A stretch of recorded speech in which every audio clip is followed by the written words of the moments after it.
Hello, hello, hello, y'all. Welcome back. Long time no see. I know it's been, I don't know, what has it been? 4 hours? Ooh. And now we have 4 hours again, back to back with y'all. I'm excited to be here. We're doing more Godot. We have a wonderful crowd. Follow. What do we have here? We have, hey, Jay, welcome. Long time no see. Hey, Adepaju, welcome back. Hey, Kat. Very nice seeing you. I saw you on MLH Blue just now. FixMix, hello, hello. Hey, Roshan, thanks for the follow. Hey, Green Yoshi, nice to see you again. Hey, Pharaoh, some good classic names in here. Hey, Mark Podblo, Mark Pobdo. Sorry, that took me a sec.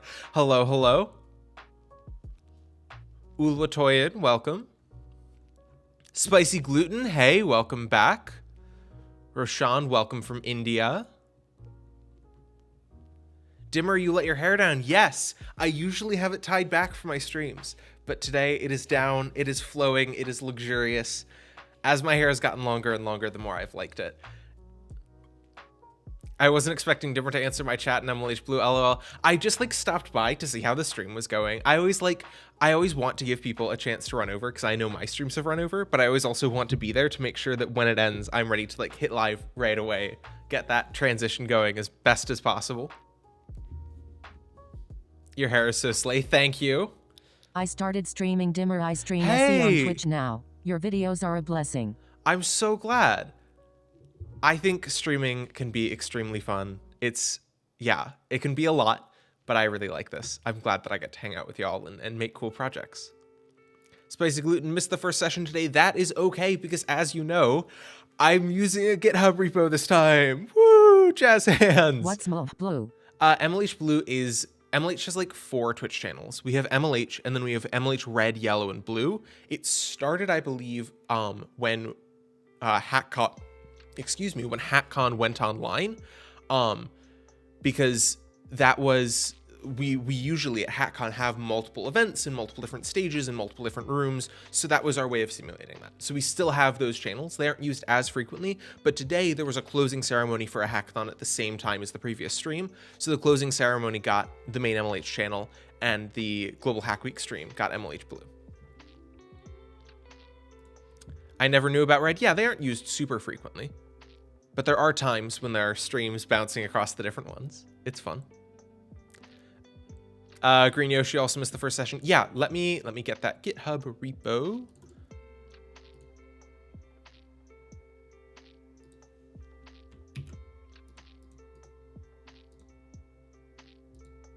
So yeah, the environment is still kind of broken.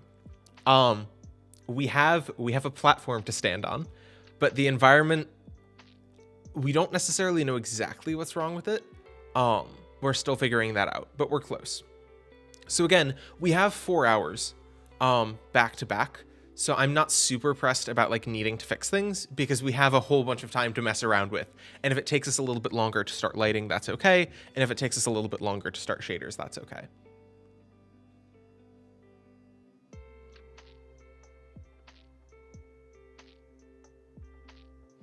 So yeah, that's the GitHub repo. And if anyone on here has never used Godot before, I'll walk through this as well.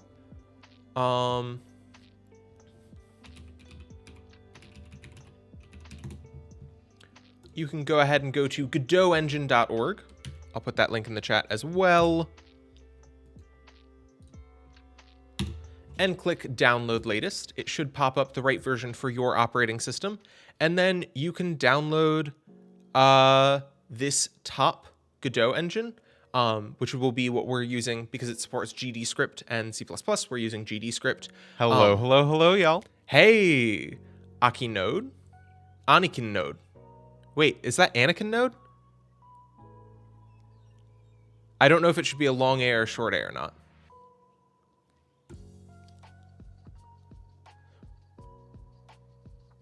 Ulwatoyan, I haven't. Totally fine. You can go ahead and download this. If you want, you can also download this one. It includes C# support, but I don't know C#. I'm not writing in C#, so we'll only need this top one today. Cat, I'm 550 points away from the metal pipe sound. Ooh, it's getting close. Jay, do check out my streams and give me feedback. I achieved my dream. I don't own a gaming PC, but go to a cafe. Stream costs me nothing. $1.45 an hour. Dang, that's nice. I don't know currency conversion where you are, because I know that was a big thing. At one point, we were talking about my glasses, and my glasses are like cheap glasses in the US. And someone was like, what, you pay that for glasses? Because yeah, currency is worth different values in different places. But I'm glad that you have those resources. INR 120. Oh, okay. Okay.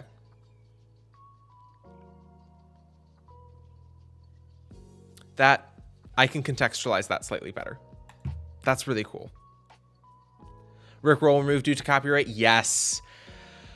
So we are going to find a replacement. I have not figured it out yet, where chances are going to make something and vote on something as a group, but because I do want some like big channel point reward that takes over the stream. But I got an email from Ryan being like, hey, so we got a copyright warning. It wasn't a strike, nothing bad happened to the channel, but it was just a warning. So that needed to go offline, but we still have the rest of them.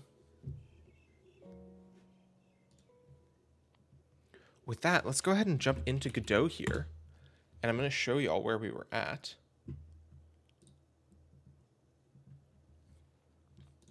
So our project is a quick walk.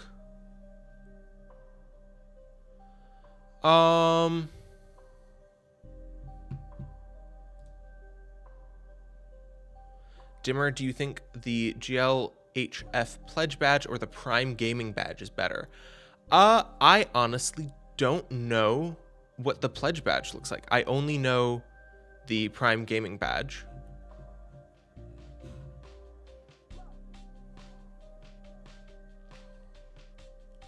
Riak, for the next 4 continuous hours, are you going to take a session? Ooh, I like the pledge badge. I really like the pledge badge. Are you going to be doing a session? So yeah, I'm going to be doing the entire stream for the next 4 hours. We're going to take some breaks in there. I'll throw a timer up on stream so people have a chance to get water, get food, stretch, all that jazz. Wait, did we have a session today? I had one other stream earlier this morning that was at 9 a.m. to 11 a.m. Eastern time, where we made some more progress. You'll see that theoretically we have at least the outline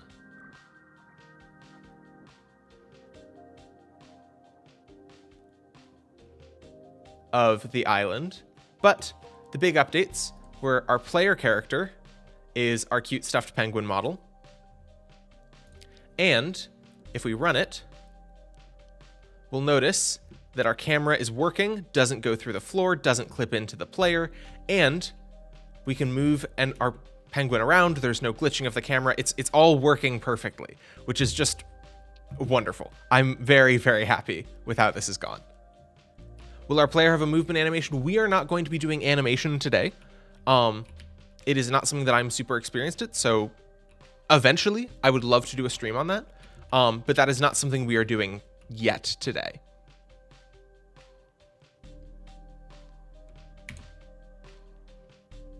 Also, Kat, I don't know if that subscribe was via Twitch Prime or like a Prime subscription or a like you paid money subscription, but in my opinion, give that money to another streamer. It was through Prime. Okay. MLH, we get our money through corporate sponsorship. So that's why you'll see that we're like sponsored by GitHub and things like that. We don't really need that, and we don't have anything that we give specifically to people who've subscribed. So while I appreciate it and I understand it, if you're doing it to not have ads, I just want to be clear that we don't need that money.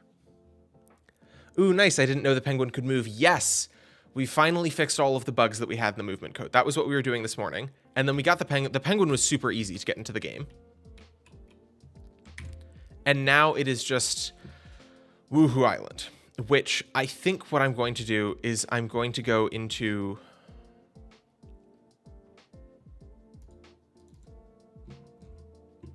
I think I'm going to edit this in Blender.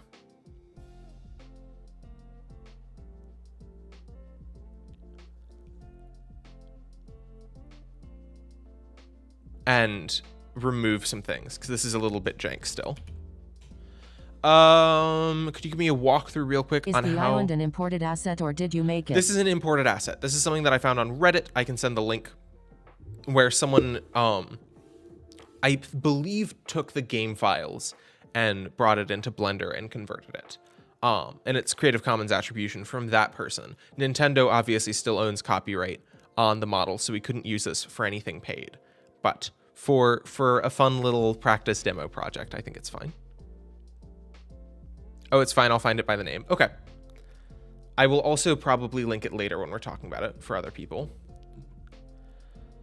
But yeah, so this is where we're at here. Oh, could you give me a walkthrough real quick on how to get it from GitHub Desktop to Godot? I can't figure it out. So where you have it in GitHub Desktop, you've cloned the repo. Once you've done that, again, ignore the 2. It's a weird versioning thing on my computer. Once you've cloned the repo to your device, you can go ahead and go to import, find your folder on your device. In this case, it is in downloads. Oh, it was in downloads for me. And then you would click on the folder. And once you click on the folder, it'll have project.godot as a file that you'll double click that and you'll import it. I can give more specifics and recreate it again if you need it, but that is the general process. So yeah, what I'm actually going to do here is I'm going to delete Woohoo Island and delete Woohoo Island.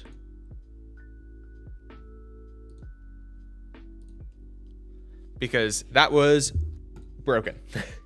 So what I'm going to do is let's open up Blender.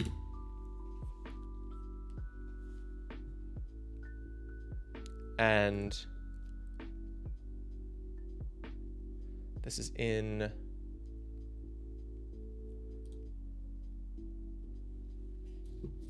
a quick walk.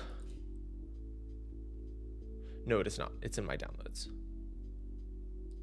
In downloads. What? Okay.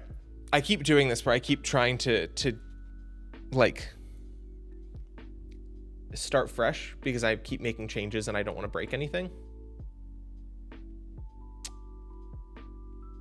Okay. File. Open. Woohoo Island.blend. Hey, there we go. Okay. So what I'm really looking to do here is remove some things that we don't necessarily need that could be breaking stuff. So again, in our, like, we don't need any lighting here because that did not import correctly. So we're deleting everything there. Woohoo Island looks pretty small compared to the penguin. We'll change the scale for each one. It'll work out. Hey, I was wondering if there's a general challenge or are we just meant to do the mini challenges? I don't believe there's an overarching challenge. The only challenges there are is to do the mini challenges, but also even without an overarching challenge, the theme of this Global Hack Week is gaming. So we encourage you to make gaming projects, game development related projects, game related projects, all that jazz. Something is really weird with the way that the camera is set up in this Blender project. But okay. So we've removed some things. I'm now going to... Let's remove...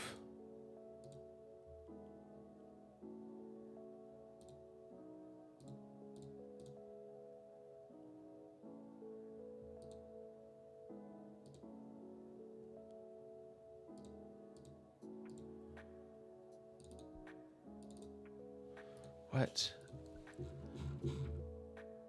The way that this My file camera is still organized. looks buggy when I run it.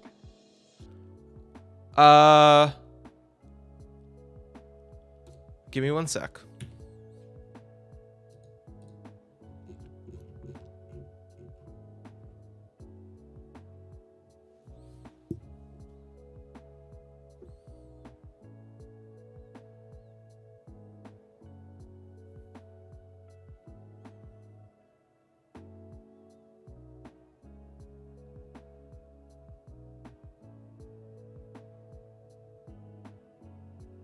Okay. I'm going to try that.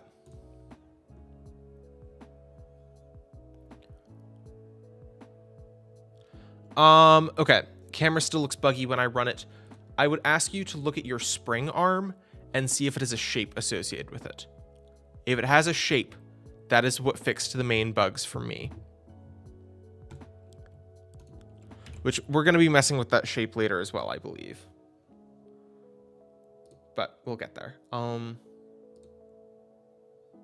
Okay. So I want to open this in File Manager. Great. And now, new Finder window.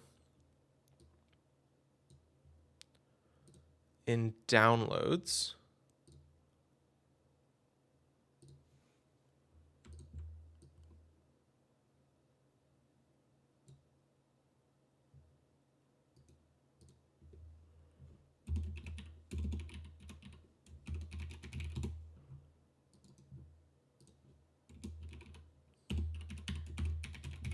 Just dragging it in there.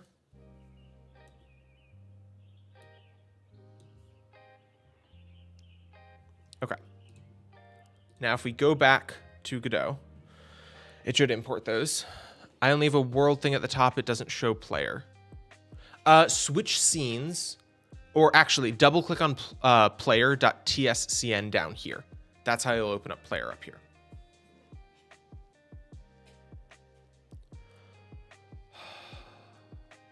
Image index could not be loaded.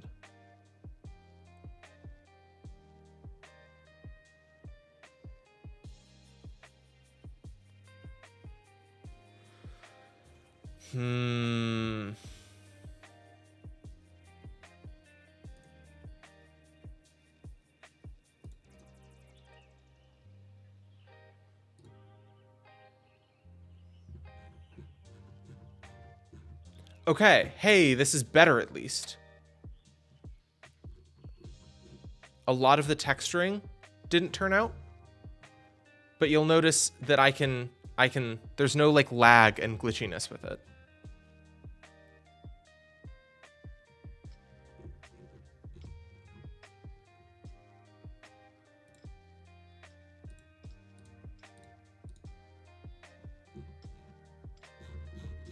Oh my goodness, there's so many meshes though. Okay, wait, I want to see something. Okay, okay. It doesn't have a shape.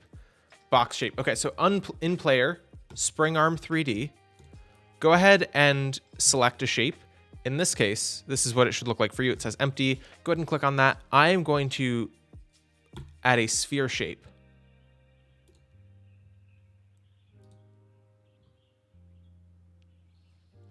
And if we save that and we run,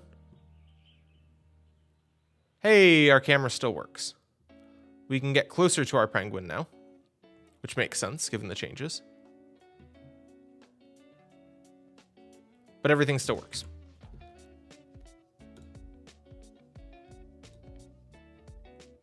I'm also going to remove the print that I had in here.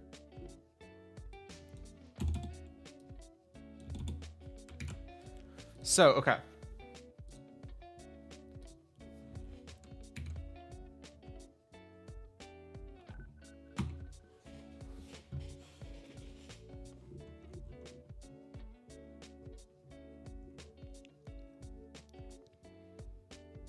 Set it to empty and it works now. Should it be a sphere or no? I would set it to a sphere.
So we have the textures.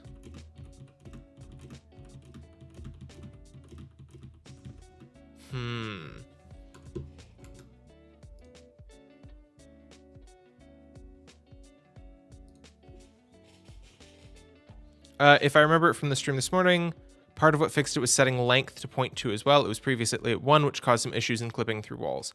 So, yes, and. So what we changed was margin, and then when we were doing a separation ray shape, we made it slightly larger. But theoretically, a sphere should be better. I read more up on the documentation after we were streaming, and a sphere should be the correct shape for it.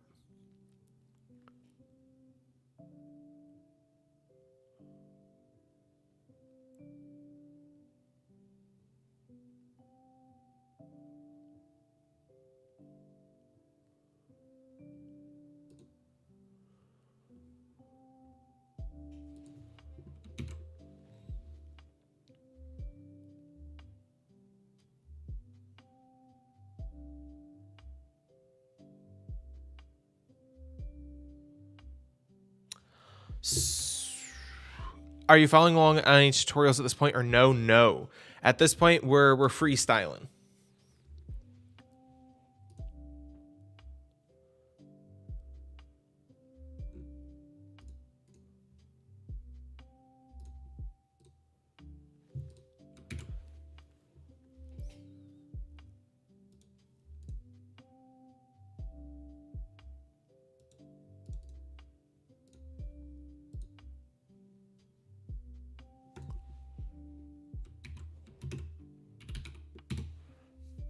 How do I see Woohoo Island? So that is not something that I have an answer for right now because I am still trying to figure out how we're going to get this to work. So this is not something that we currently have working. So I can teach you how to add. This is something that I'm when I double click, it says load failed due to missing dependencies.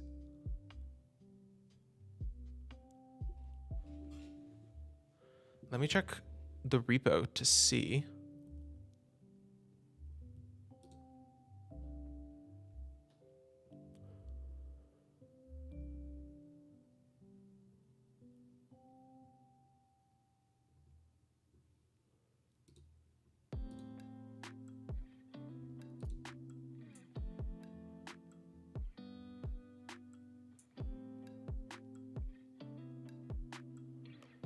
Theoretically, that should not be happening. I don't know what's happening there right now. We can troubleshoot that later.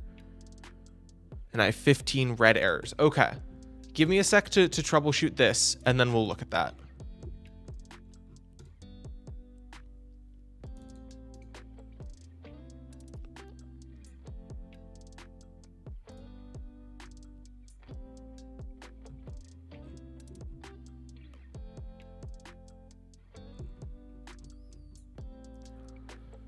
Okay, so I've removed the default ocean texture as well, because I want us to be able to add our own ocean.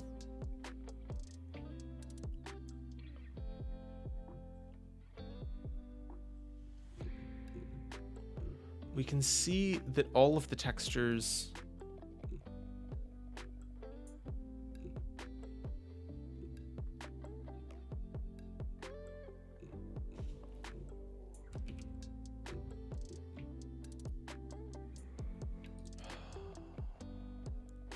Couldn't you just import the Blender file? So we did. You'll see that it's importing the Blender file.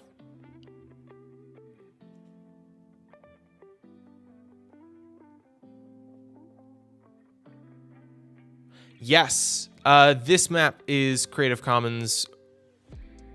Let me find the post for you. Wait, did that?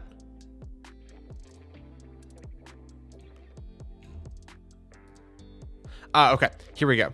We get a whole bunch of errors. No loader found for resource. Can't find file. This is what we're trying to fix right now. Because when we import the Blender file, it's not working.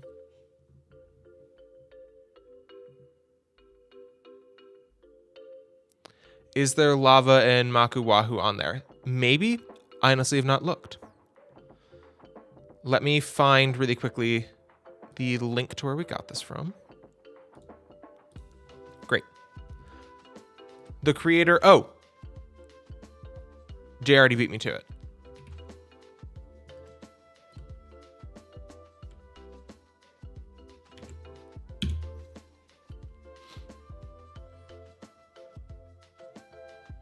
So let's take a look at this error.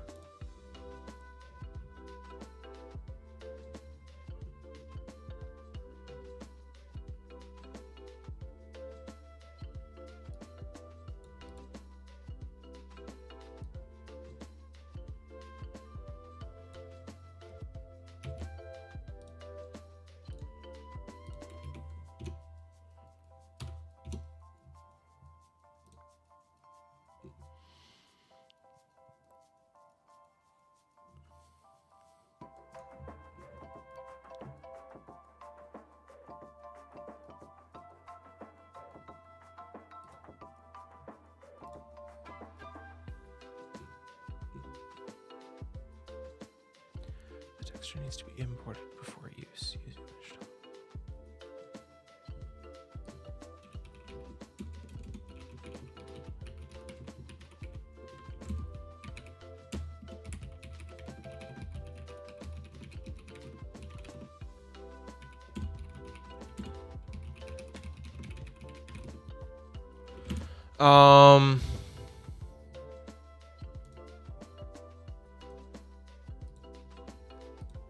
So the problem is that this worked with our penguin. I do have a tutorial video for this.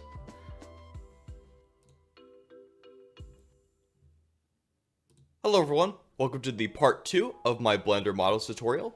In this tutorial, I'll be going over how to import the .blend files. To get started, head over to Project, Project Settings, Enable Advanced Settings, in Filter Settings, type in Blender. We've done Go this. to Import, make sure that Blender is enabled. You may have to restart your editor. Now, head over to your editor settings, type in Blender. Wait, we didn't do the first one. Project settings. Okay, it is. Go to Import, and here you will have to find your Blender path. It is usually located that you copied. Let's create a new folder. It's called Models. Now in here, we will set ahead. Go to Import, and here you will have to find your Blender path. It is usually located here. Now head over to your project files. I'm speeding open this up in just File for me, Manager. and then we'll ahead go and over it. Copy the path. Now head over to Blender. Now head over to File, Save As. Go ahead and paste in that path that you copied. Let's create a new folder. It's called Models. Now in here, we will save our blend file. Now heading back over to Godot, it will take a little bit to load. Once it's done, instead of your models, you have your blend file. Here, you can open and you can see that your model is here. And since we have set the save path to the Godot file, whatever changes you make here, once you press save, it will update automatically in Godot. Now in Blender, we can do some cool things with the naming scheme. If we head over to the model and we type in -col, and we save, and we head back over to Godot, you will see that we automatically generate collisions. Let's say that we have animations. So we have this cool floating animation. We can type -loop to make it loop in the editor. So let's head back over. And now we automatically have our animation player, and our animation is defaulted to loop. And if we press play, it will work just like that. Additionally, if we were to add materials, say this red, you can see that we have this red color. And if we press save, we head back over to Godot, you'll see that that material automatically populates in the editor. Anyways, guys, I hope you found this tutorial helpful. So that's useful for collisions, which is a thing that we will need to create. Does this help? Let me see.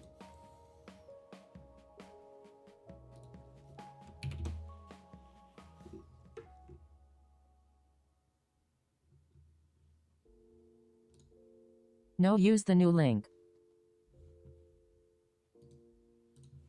Thank you. In Godot 4, you can add your Blender files directly to your scene, like this. No need to export your model to FBX or some other model export format. And what's great about this is, when we edit our model in Blender, the changes automatically transfer to Godot. To set this up, first go to Project Settings, File System, Import, and make sure Blender is enabled. So we've done this. Make sure that you have Advanced Settings enabled, otherwise you won't see this setting. Then go to Editor, Editor Settings, Blender 3 path, and add your Blender 3 path here. Mine looks like this. Note that you need Blender 3.0 or greater for this. I was able to find my Blender 3 path by searching for it, right-clicking, opening file location, right-clicking on this, which is the shortcut, clicking on properties, and then here's the target right here, and here's the folder. Now you should be able to add Blender files to your project, like this one here, and drag them directly into your scene like this. Note that if your model uses an image texture, like mine does here, your image here we texture go. file also needs to be in your Godot project. So, for example, I've got my Godot project here, and in this case, I just have my blend file, no image texture file, and you can see it's not going to work. It's just going to show up without the texture on it. If you find yourself in this situation where your model's textured and import properly, you can go back to your Blender model, navigate to the image editor panel, click image, save as, and just save your image texture to the Godot project directory. So I'll click save as. I will then save my blend file to update this reference to my image texture. And then if I go back here, we can see that this is fixed and my image texture is in my Godot project. Note that this also supports lights and cameras, so I'll just add this to my file here, drag the camera so we can see it. If I go back to my Godot project, they'll show up in Godot as well. If I right-click on the night and click on editable children, then we can see all the individual objects. Okay. Thank you. That is helpful. The thing is that we do have our textures.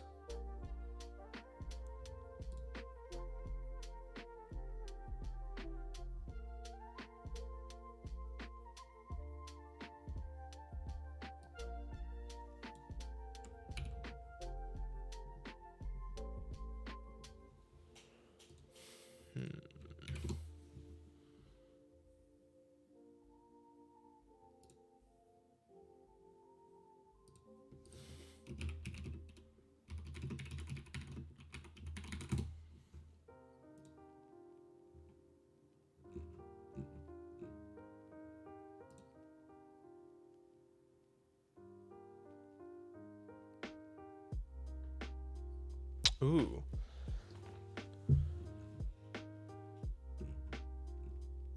Okay. So it looks like we are facing a bug here.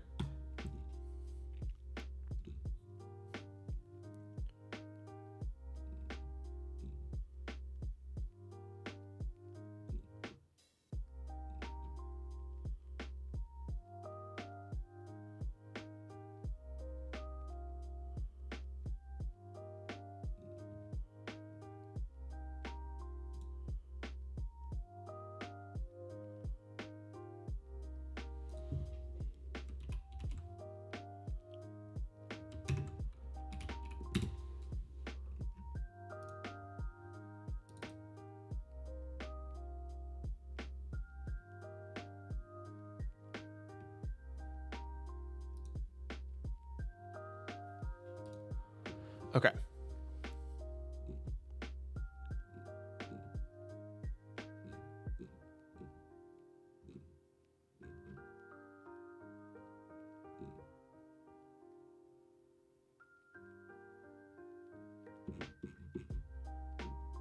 Found a workaround for the current version in the project settings in our application config with active.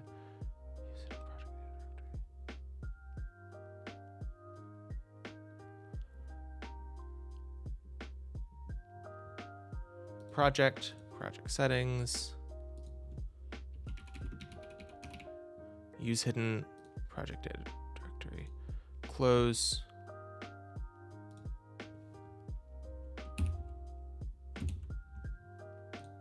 remove, save, quit.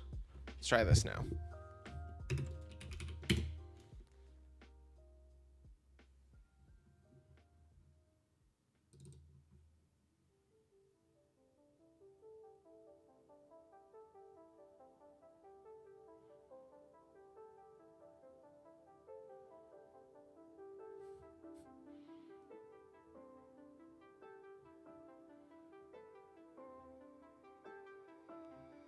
No, it's not.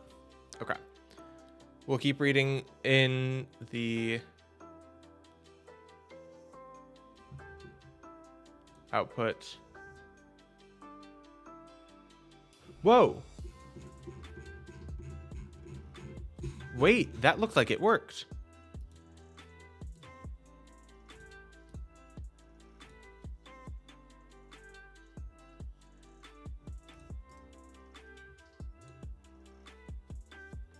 Oh my goodness, that did work. Hey! Amazing.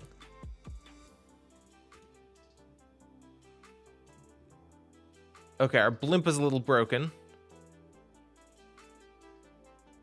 And our buildings are in black and white. But you know, all things considered, I am happy with this.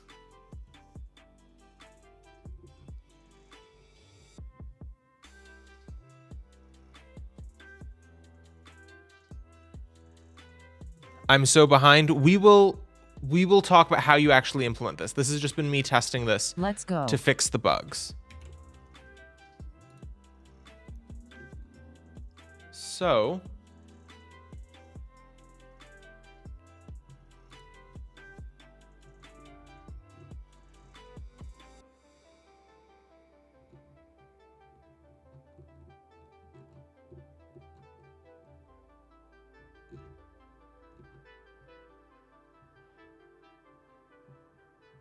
just looking through to see what worked successfully and what didn't.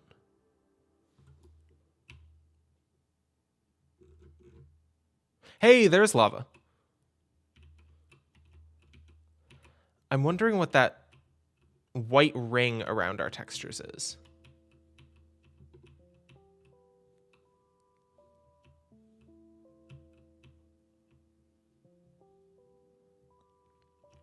You know, I think to a certain extent, this is good enough. We're going to run with it.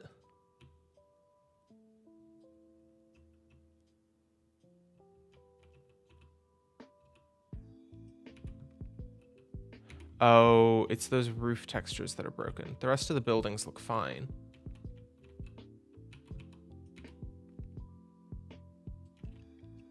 Yeah, that's some broken texturing.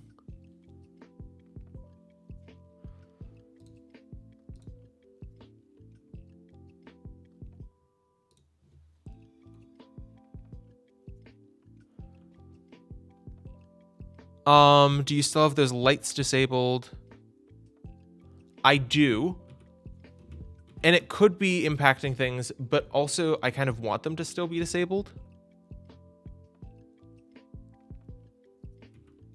Because I want us to be able to add our own lighting. I don't want to use any of the default lighting in the scene. Yeah, so we have these like really pretty colored textures. And it just isn't using them.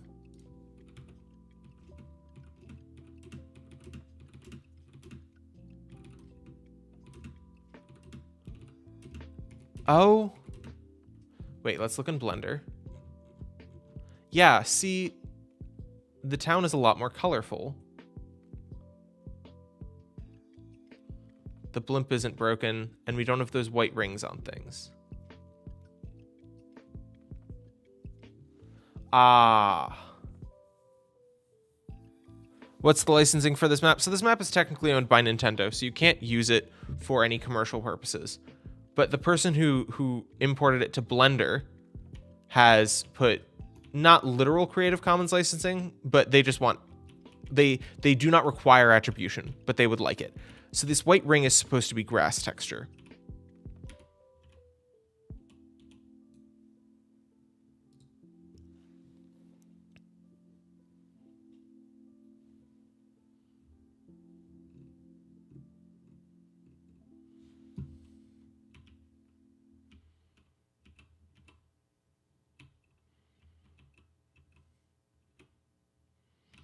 Yeah, it's really just the roofs that are disappointing. Because really it's this town that I'm looking for a penguin to be able to walk around in.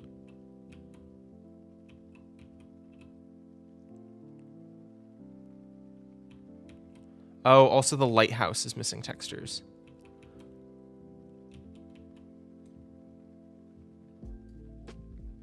Oh, it's an Owen world. Yes. The point of this is to have like an open world. Yes. Actually, no, that is what the lighthouse looks like.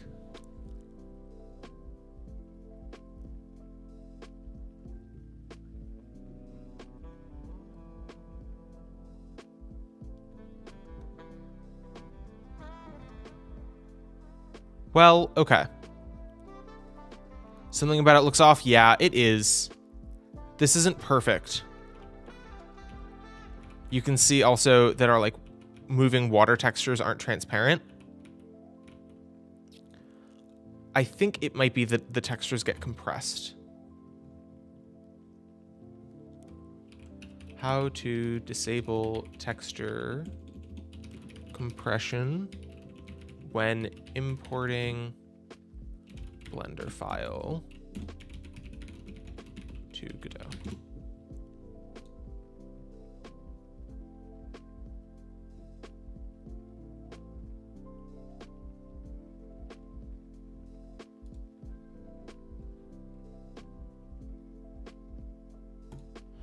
Okay, here we go.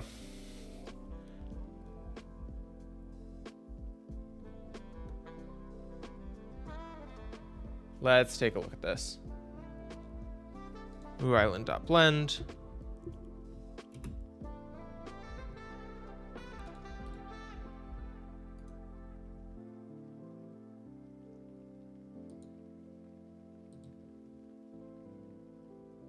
I can always boot up Wii Sports Resort and do a flyover if you want. This is what it looks like from above.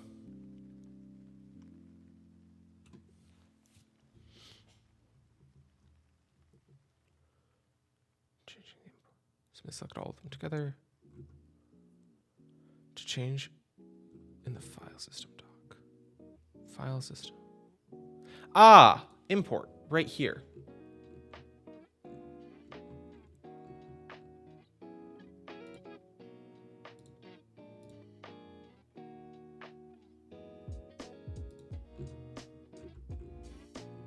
Blender materials advanced. Yeah, because this is entirely compression texture. Embed as uncompressed was an option. I saw that, but that was for a GLTF.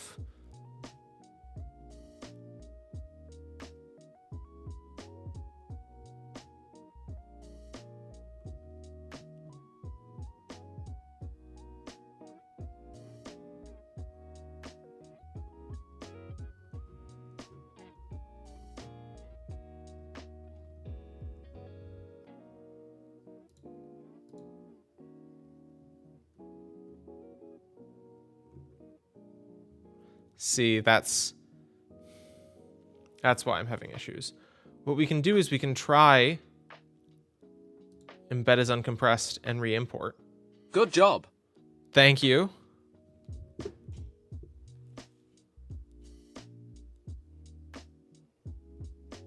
Oh, it is taking longer.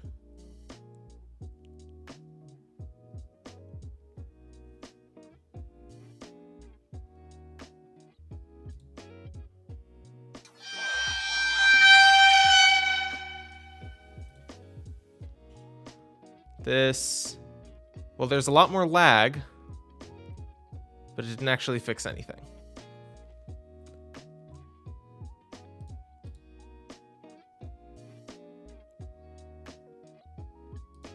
Oh, wait, here we go.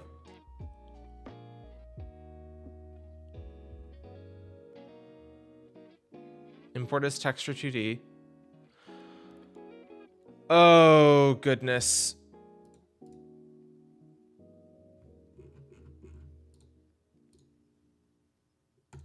Okay, I understand what I did.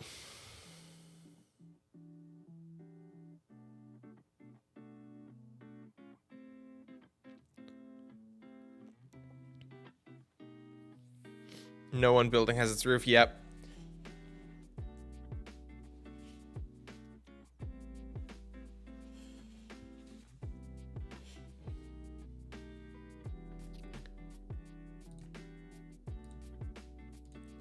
Let's try this again. Oh, goodness, I just unplugged my headphones.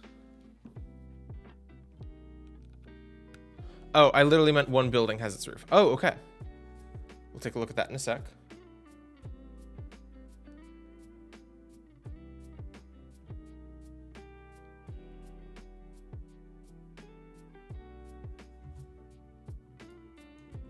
Okay. We're back to a lot less laggy.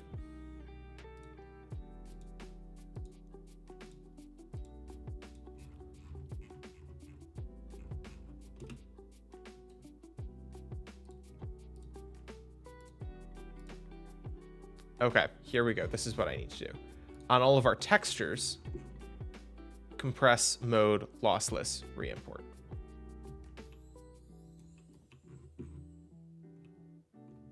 Oh. Because, yeah, the brick texture loaded.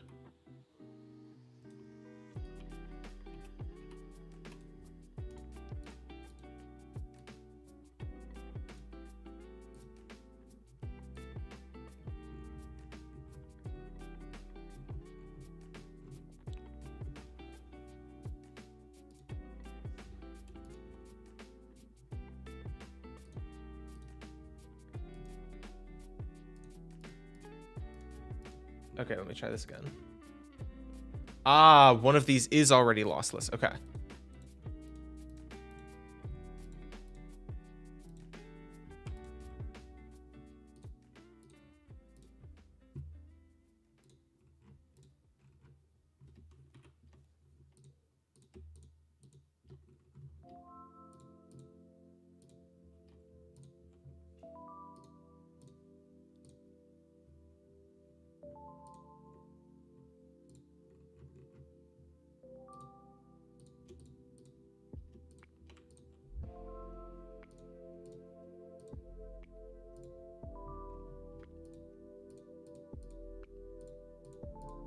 Seafoam as well.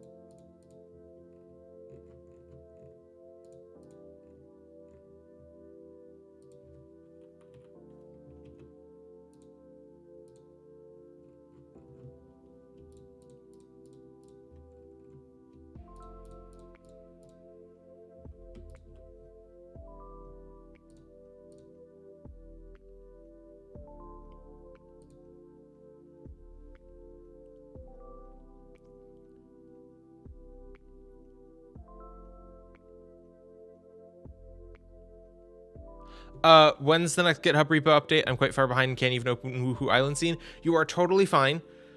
Again, currently I am trying to fix bugs and errors, and I actually don't want you to be following along with me, because then you'll be doing the same errors that I am doing.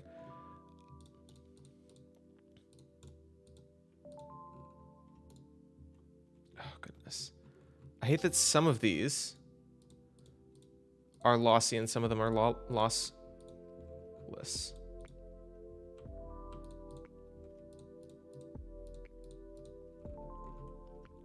Makes this so much more complicated than it needs to be.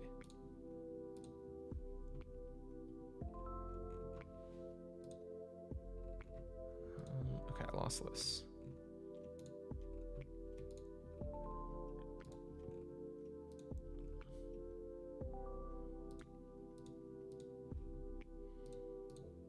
Okay, we've now re-imported all textures as lossless.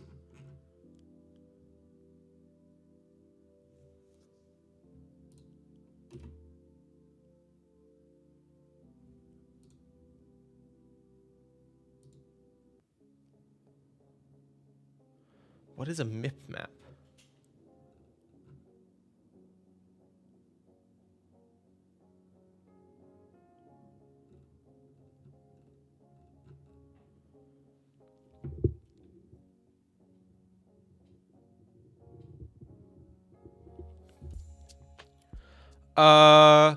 Do you have any suggestions for where we can find maps that are open source, CC0, MIT license? Itch.io usually has a lot of different tools, and I actually wouldn't recommend that you import a map from scratch. Map improves rendering performance, that makes sense. There are, oh, our basketball court looks like it imported wrong too. So that you don't face things like this, yeah, our basketball court imported really incorrectly. It's better for you generally to use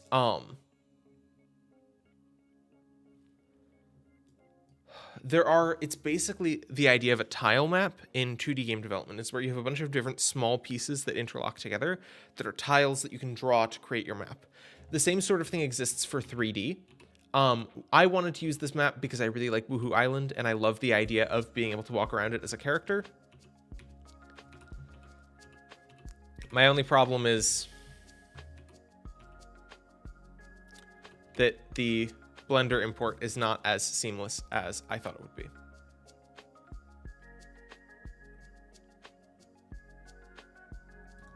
And I honestly don't know why.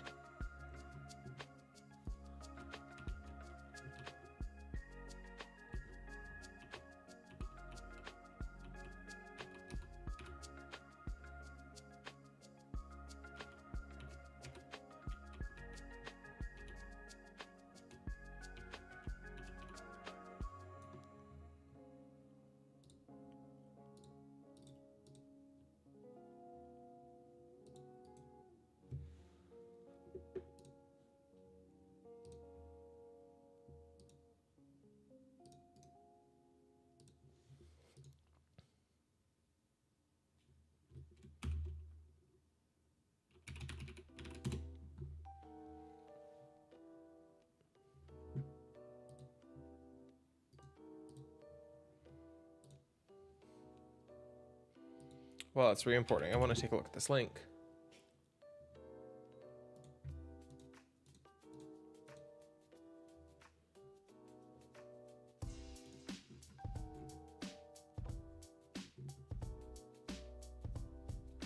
Okay. So that is just for the image at first. It is not 3D, but it is cool. Okay.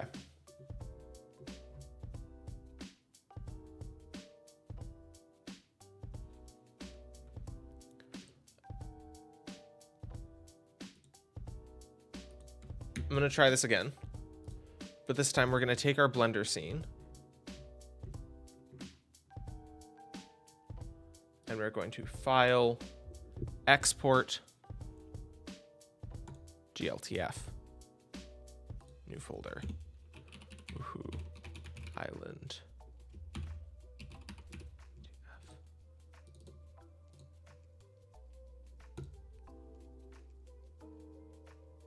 Because this has separate textures from Blender, which is dealing with our textures correctly. No, it's 3D. Oh.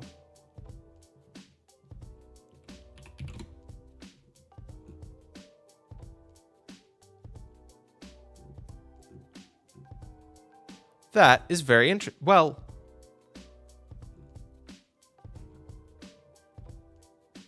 huh. Interesting.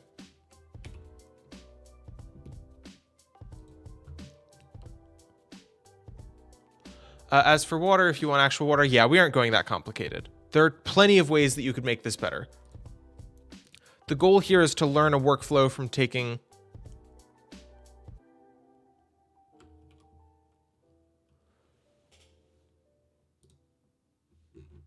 tools from Blender and using them in Godot.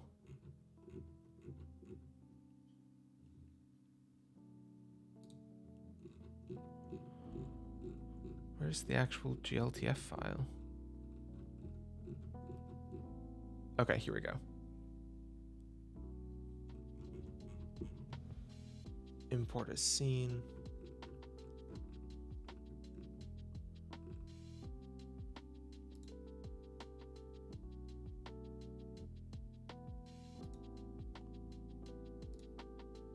Re-import.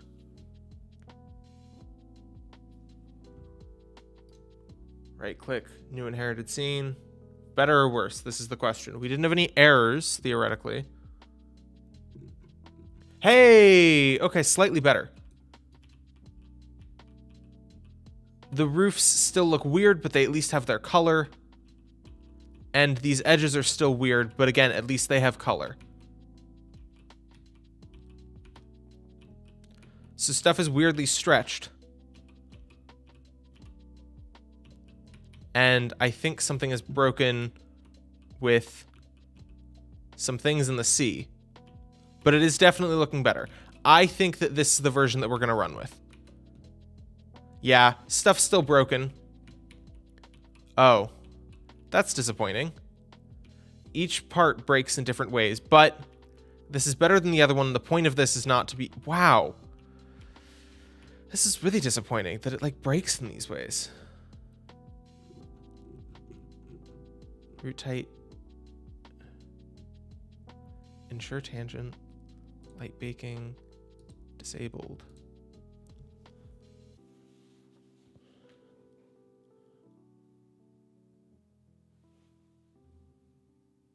Generate LODs. Yes. Shadow meshes.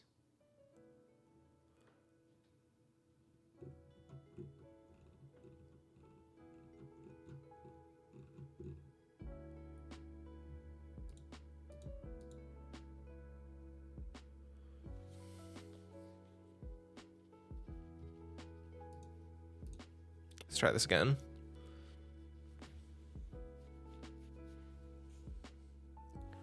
That didn't really make a difference.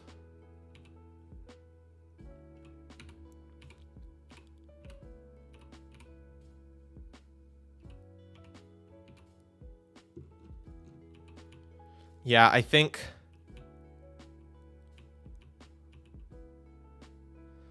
Wow. 6 and 1/2 dozen in the other, really.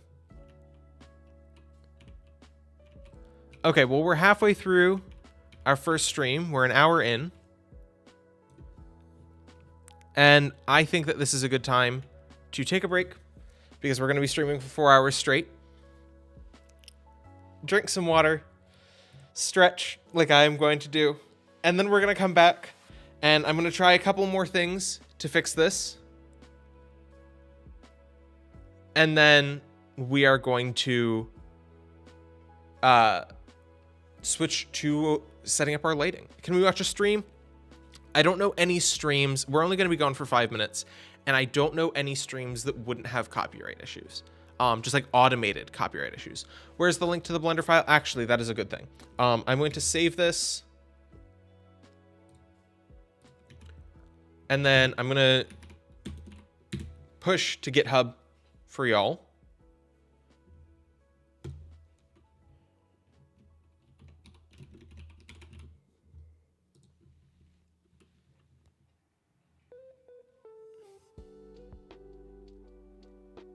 Wait, so watching my stream will issue copyright? It might automatically. I honestly don't know enough. And given what's happened before, I don't feel comfortable with that. Sorry, Jay.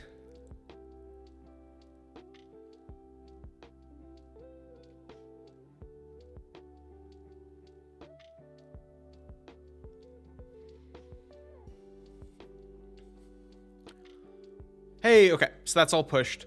So theoretically, you should now be able to open this project and get exactly this, what we have right now, with all of its glitches and errors. But yeah, I think this is what we're going to run with. I will, again, try making a couple small changes, and we'll see. But generally, yeah.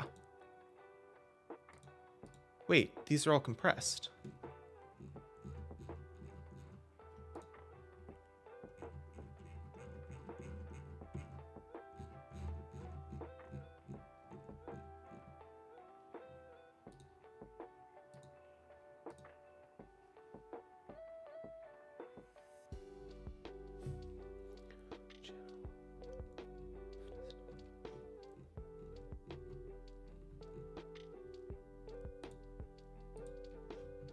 Okay.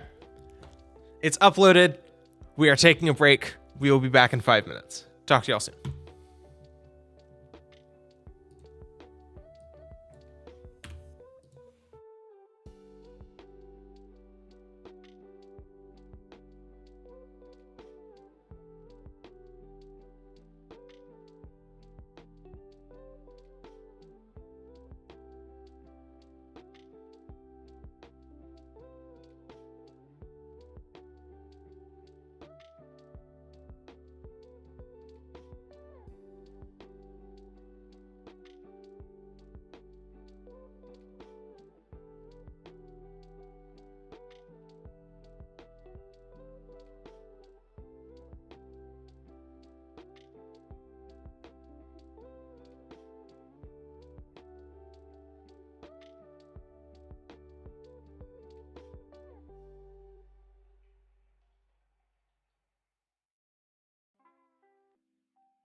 You literal gem at cat. There are so many maps on the website you just posted.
Hello, hello, hello, y'all. Welcome back.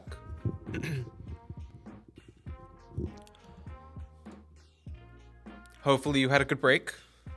You might notice that something's a little bit different. I have a standing sitting desk, but I've never used it on stream because I've never been streaming long enough for me to want to. But I think today I'm going to want to, 4 hours straight.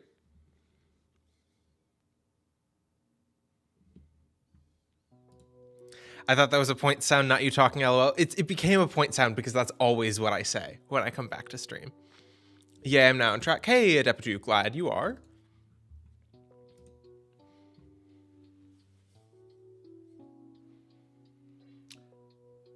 See, this is where, theoretically, I could set up a wireless microphone so I could have it attached to me and I could step back and I could gesture and I could do all these things, but it's a lot easier and it sounds a lot nicer to just use this one. Okay. So, We have our imported texture. And I think I'm officially going to say, I really don't want to though.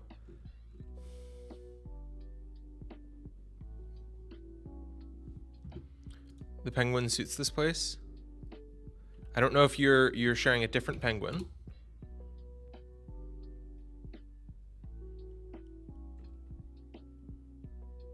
Ooh. Yes. That is a very cute scene. It is not one that I want to use. It's a little small for what I'm thinking, but that is a very nice scene.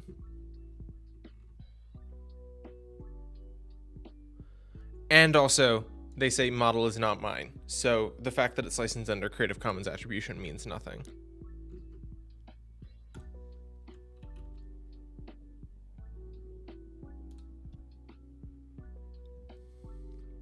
Okay. Yeah, fine. It is officially good enough.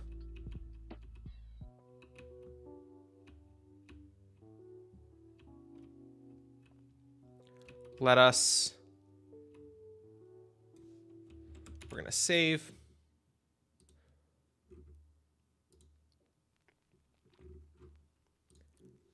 And now, oh no.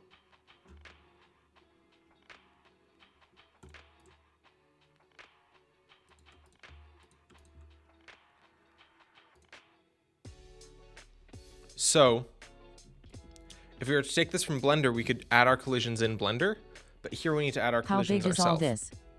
How big is all this? In terms of file size or in terms of scale? Because I don't know file size. It's like maybe 50 megs? Let me look. File size. File size. It is...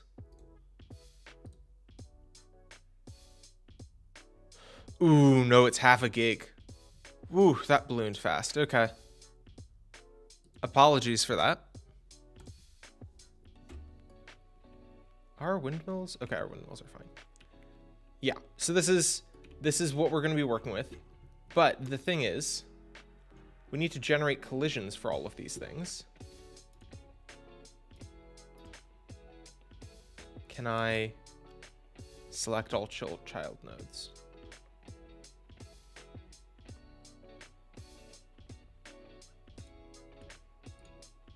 Actually, why do I need these armatures?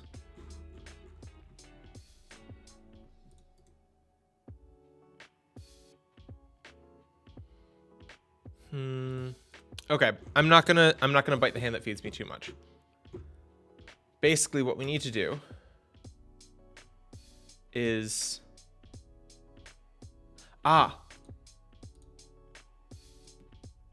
filter name. I can filter by type. Great. T mesh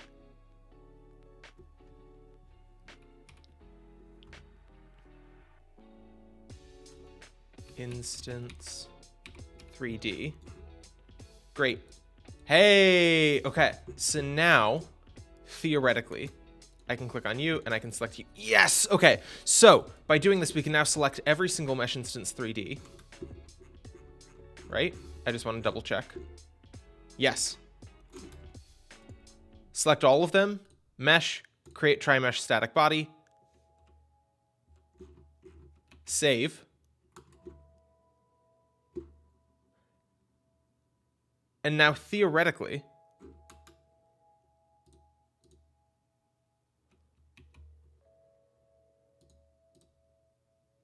oh no, I just realized I did that twice. I should not have done that twice. Yeah, Godot's not gonna like me for that one. Okay, Control Z. Hey, probably some random user. Thanks for the follow. Control Z.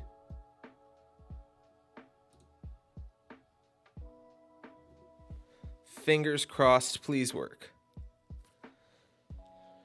Theoretically, this should have generated our collisions for all of these different objects, so we can just plop our penguin down. Oh, we have everything twice. Okay, I need to undo more.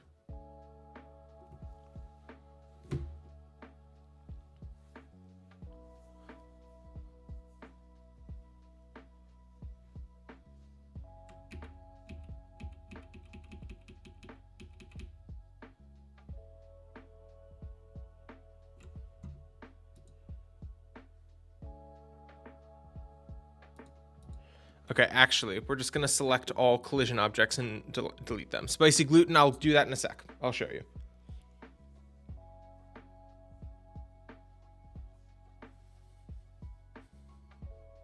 Okay.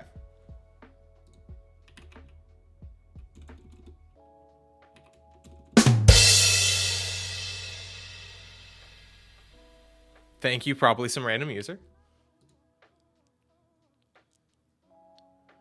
Wow, Godot does not like having this many nodes. This is bad. And this is running on an M1 Pro. So, not the highest end chip, but definitely not a bad chip. Indeed, some real dramatic tension here. Will my computer explode? More accurately, will any of your computers explode? I didn't expect this to...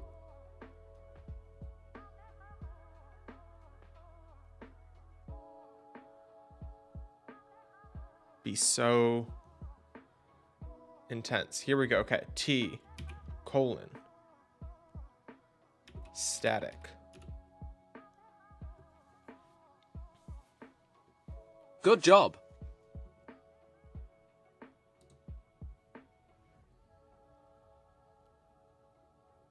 Thank you, Jay. Congratulating me on lighting computers the world over on fire.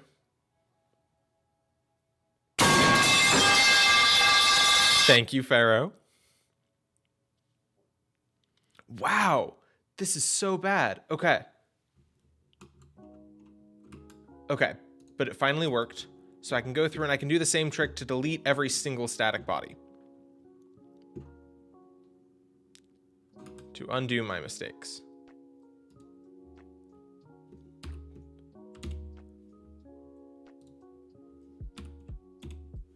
No, I can't remove them?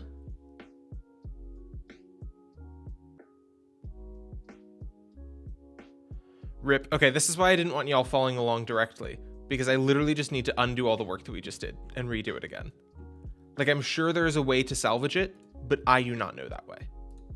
So we're going to remove this. You could revert your code since you just pushed it. That is smart. And also...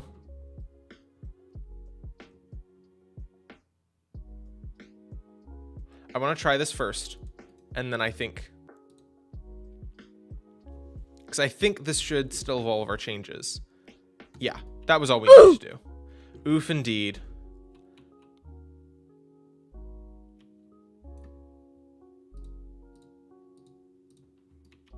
Okay.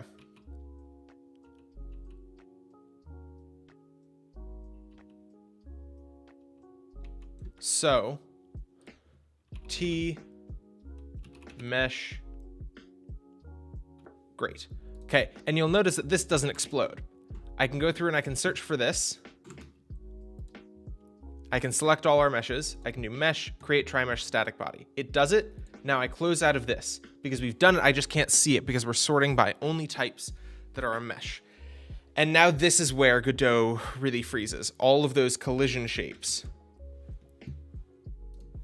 is getting bad, but we have a very complicated scene tree, but it should work out. We can do this. I think if I plop the character down in our scene now, it should work. I can just collapse Woohoo Island. And I can create a new node that is just a node 3D.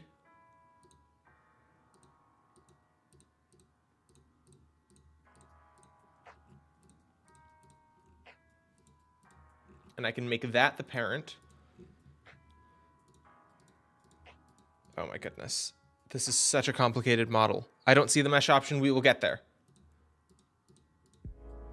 Let me just test to make sure that this is working, and then we will go through everything. Really? Add child node. Node 3D.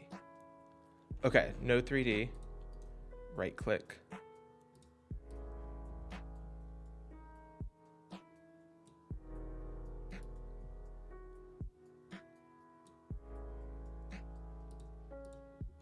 Can I seriously not reparent the parent node?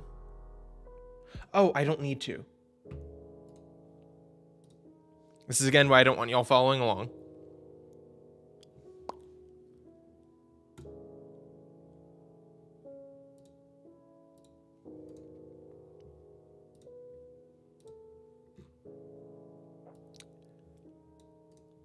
Instantiate.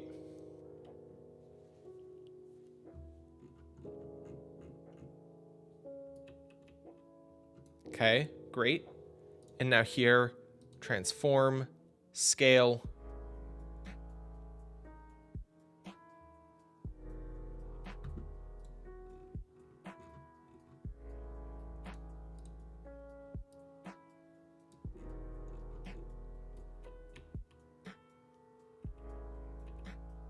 Let's try this.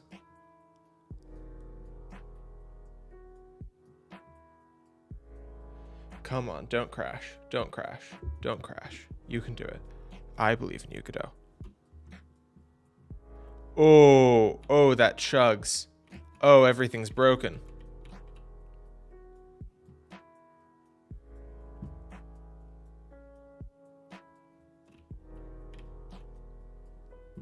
Well, at least we can look around.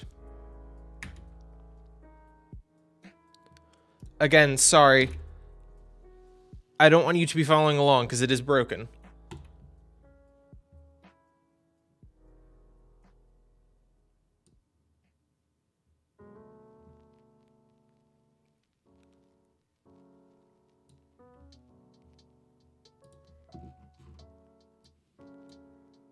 We're going to do this.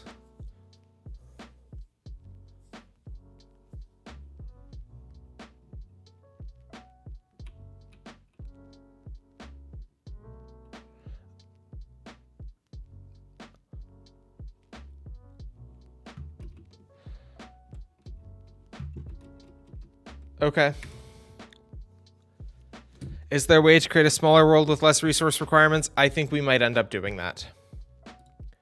Because this did not... I thought that this would work very well, but our collisions... How would one get their GitHub recovery codes back that they just accidentally deleted whilst deleting older folders of this Godot project?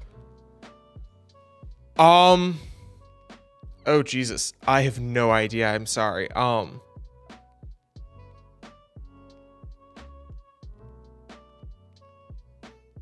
Yes, by reducing polygon count, probably the simplest solution. So the problem is that this is not a high poly model. I would Google getting more recovery codes for GitHub because you totally can do that theoretically. If we open this, click walk.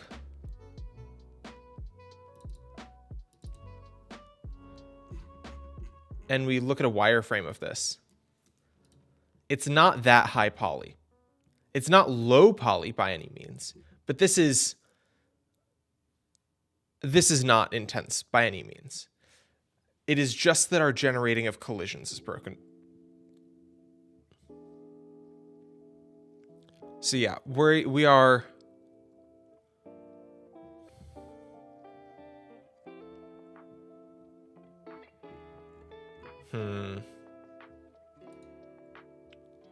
Give me a sec to think.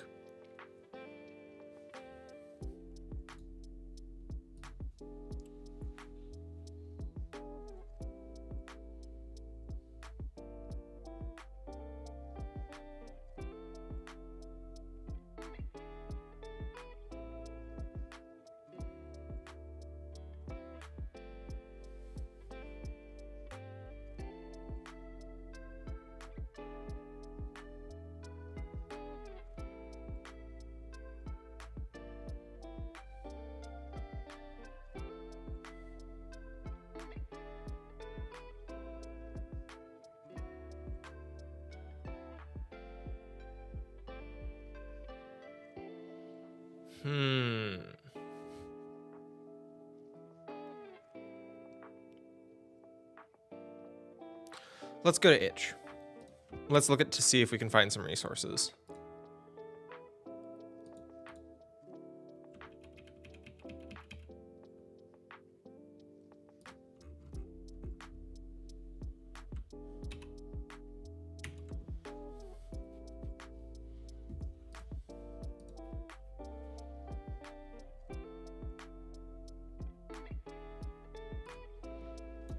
Cat, you should be able to generate new recovery keys if you still are logged into your GitHub account.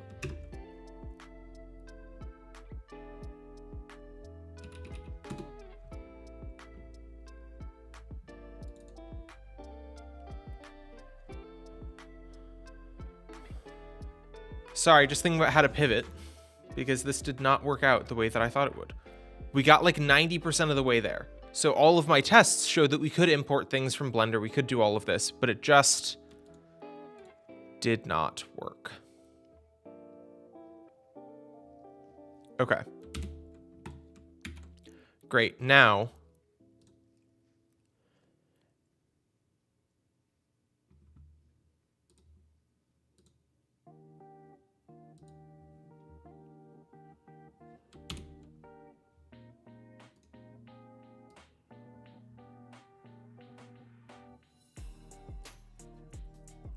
What is so...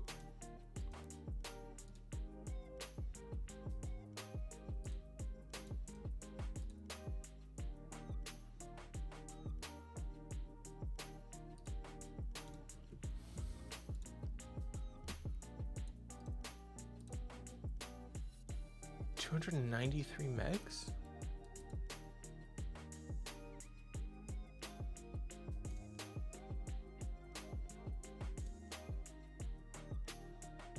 There have to be hidden files here.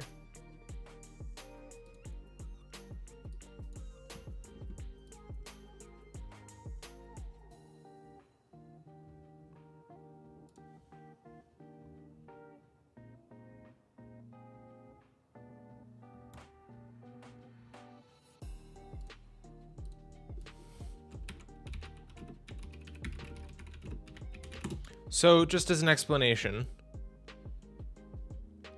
I am basically... There we go.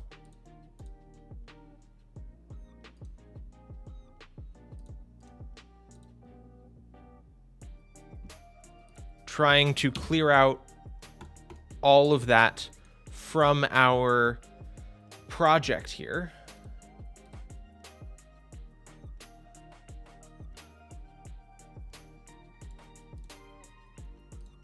So that y'all can download it and it won't be huge. No screen, I know. I'm literally just making changes. I'm just like going through and deleting all of the, because I want this to be, this shouldn't be hundreds of megs.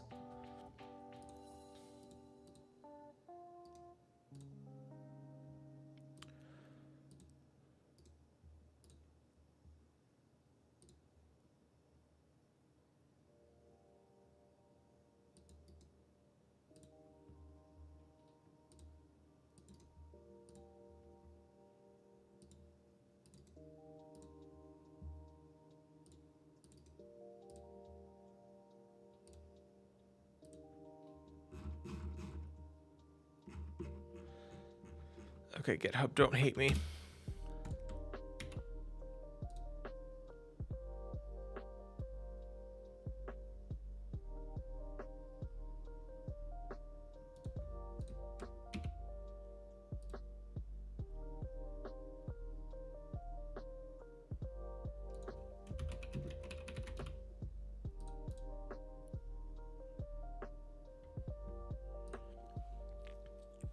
Because yeah, we're taking away all of our Woohoo Island stuff. We're scaling this project way down. I thought it would be fast and easy to import. It is not.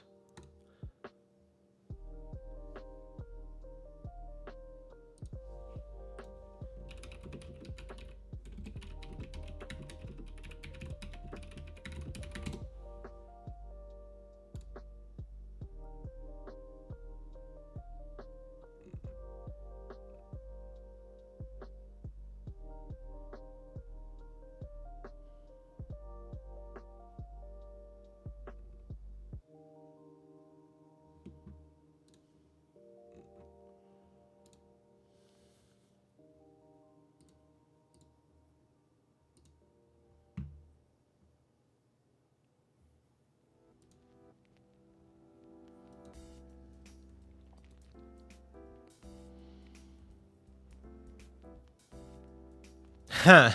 New point redemption, 10k points equals mod? Unfortunately not. We could do VIP, but that wouldn't do anything. Sorry, I'm just trying to basically clean this up so that y'all don't need to download hundreds of megs, because I know that people's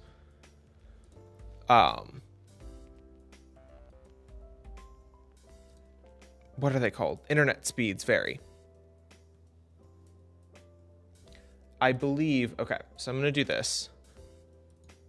Repository, remove. Wait, no, I just wanna, yes. Great, okay. Clone repository. GitHub, a quick walk. Clone. Hey, it's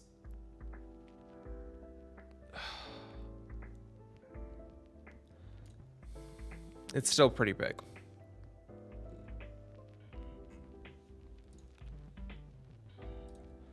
How to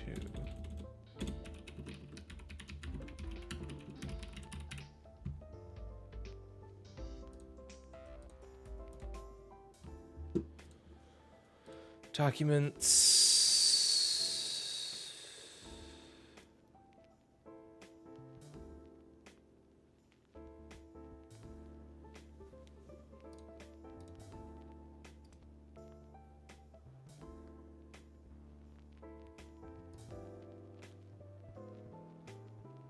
Documents go. Okay.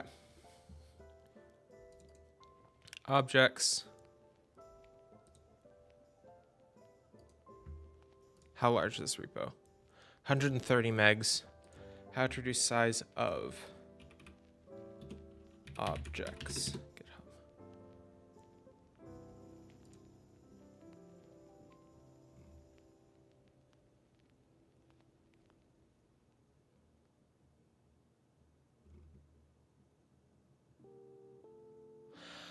I understand.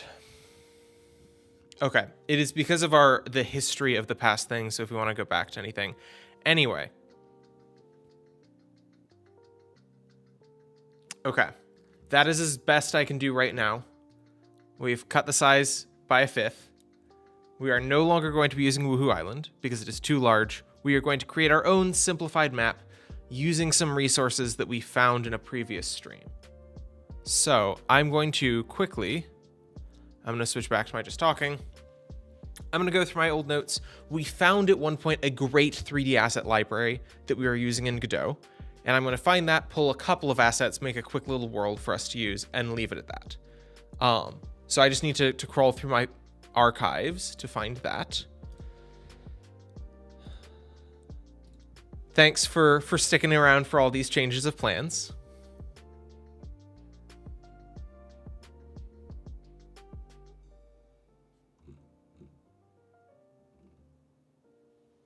Or you could also use the small map. The small map doesn't work. In terms of the way that the textures and the polygons are, it is too like rounded, and there are many parts of it that are two-dimensional. Sorry, it's very cute looking, but it is not what I'm looking for to be able to do the lighting and texturing, or not texturing, shading stuff that I want to do. Which we'll see how much time we have for. This took obviously longer than I was hoping. Oh, okay. Yeah, it's again, it's very cute, but it is not what I am looking for this stream. Okay. Let's take a look at my old stream plans. Oh, but this was so long ago.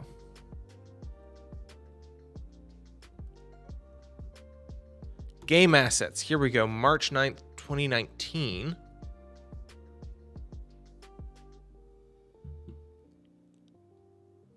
That's not what we're looking for. Using Google Sheets database. That's not what we're looking for. How to find a minimum product. That's not what we're looking for.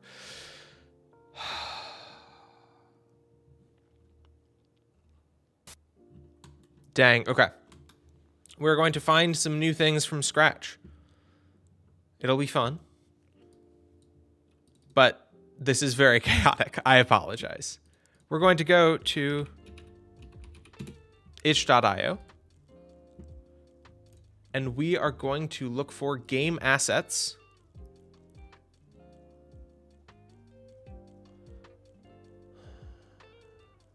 And let's take a look at our tags here.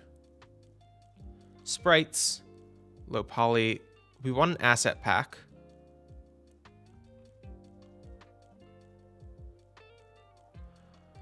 We don't want it to be tile set. We want it to be 3D. PNG, royalty free, sound effects, voxel. It could be voxel, but I don't really want it to be. Blender might be a good one to look at.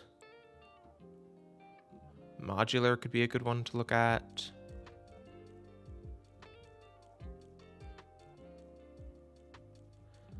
FBX, this is what we're looking for. This is a good one. The game asset search is a good lesson on its own. It is. We've done this before as well. And we've downloaded some of these before as well.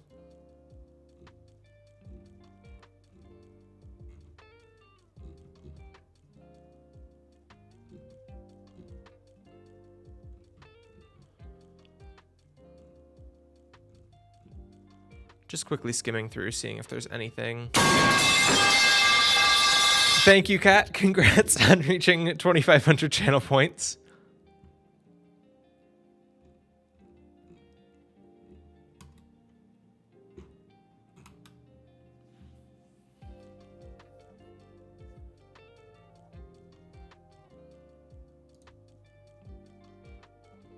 Low poly is actually what we're looking for.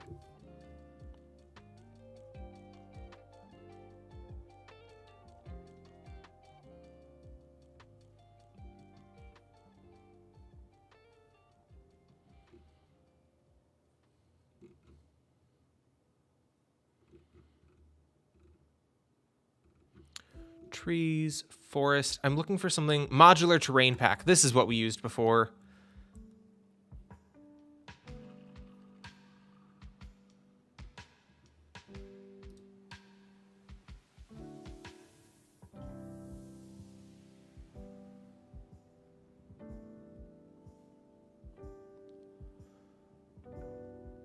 These are very cool.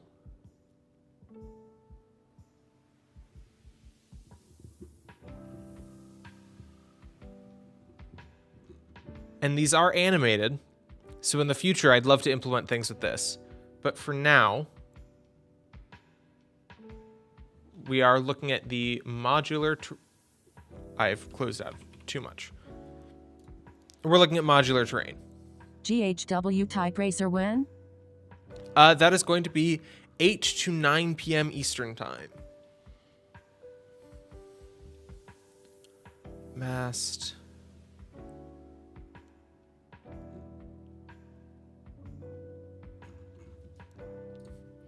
Mast for PLS, check this out. https://godotending.org asset library asset /2174. Oh, that is smart. I forgot to check the Godot asset library. Starter City Kit. Hey, that's nice.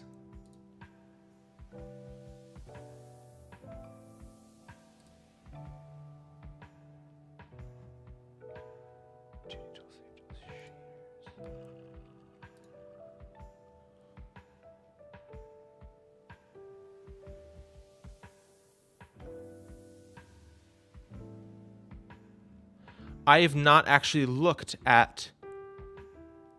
Hey, a toon shader. Oh my goodness, I hadn't looked at the Godot asset library yet.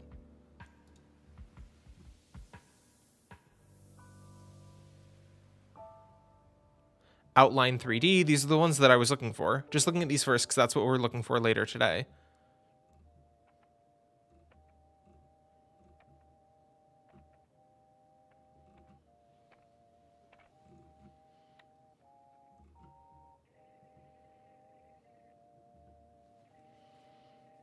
Okay. Materials.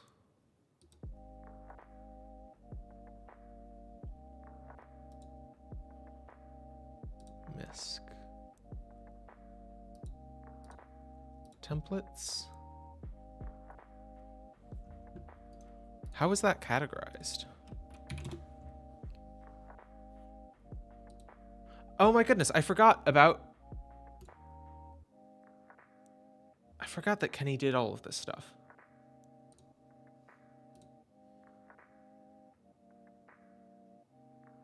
Ah, so this is a template for a city builder game. So it has the sprites and 3D models, but it also has controls and things like that. So this is not necessarily what we're looking for. The Godot asset library doesn't do specifically what we're looking for.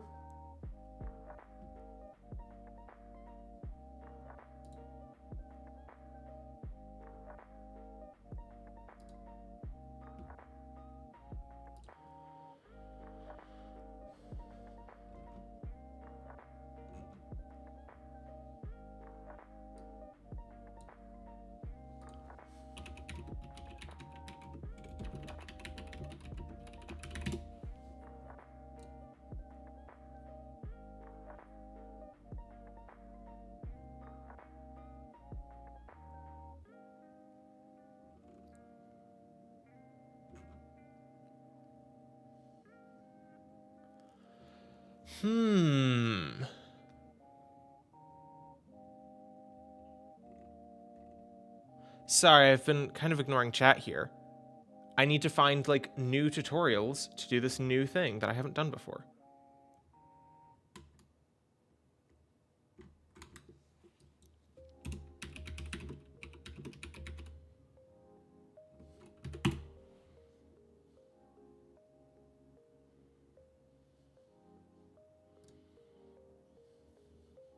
Alright, in this video we're going to be learning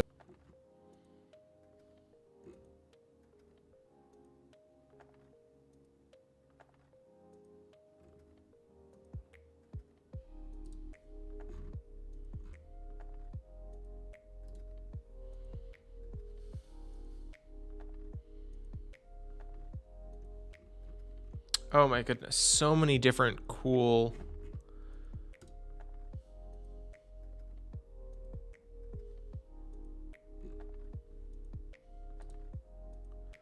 tools.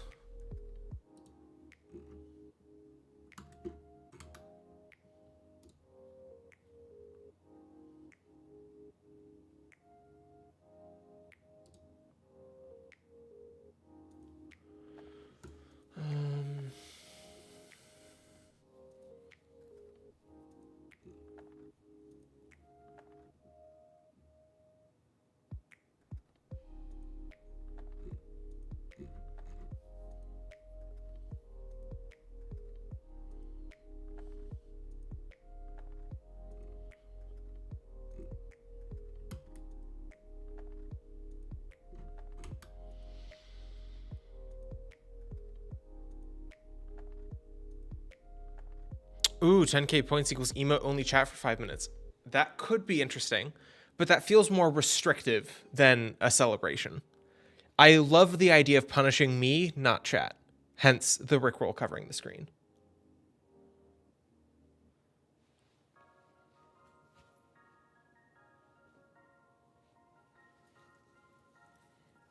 So, okay, I'm going to take a step back here. What I've been doing is we have this terrain pack, which is wonderful, and it is tooled for Unity and Asset Forge tooling.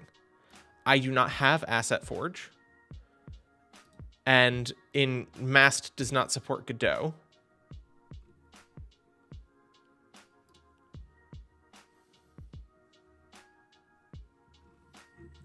So I don't actually know how to use this modular terrain pack without manually dragging and dropping each object, which is really inefficient and can create a lot of bugs. So there theoretically has to be a better way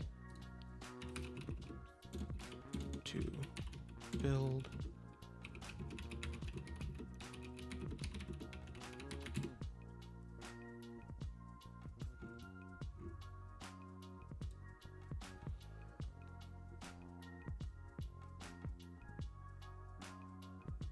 A good way to get started is actually making the map in Blender.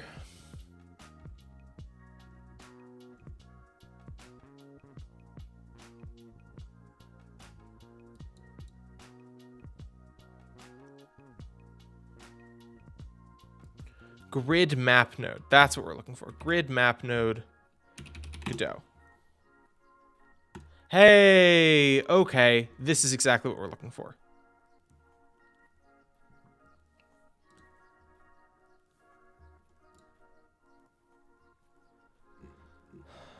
Great, okay. 3 million points equals mod. Well, the problem is if I give someone mod, then there can be other problems. Like, I do not personally have the power to give people mod. Okay. We have our next tutorial on how to use tile maps. See, but if you're mod for 2 seconds, you can ban a lot of people. Like, you could set up a script to ban everyone. And I don't want the reward to be something that I need to undo. I want it to be something that has guardrails built in and that gives people a sense of control over the stream.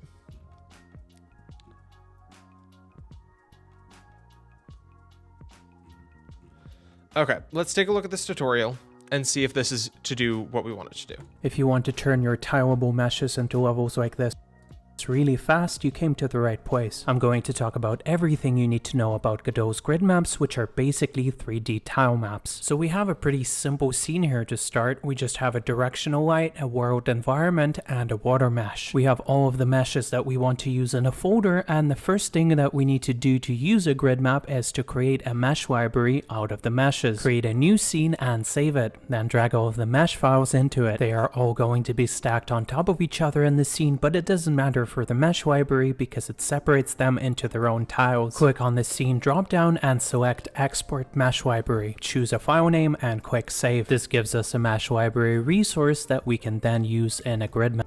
10k points equals change background music, copyright. This is copyright free music.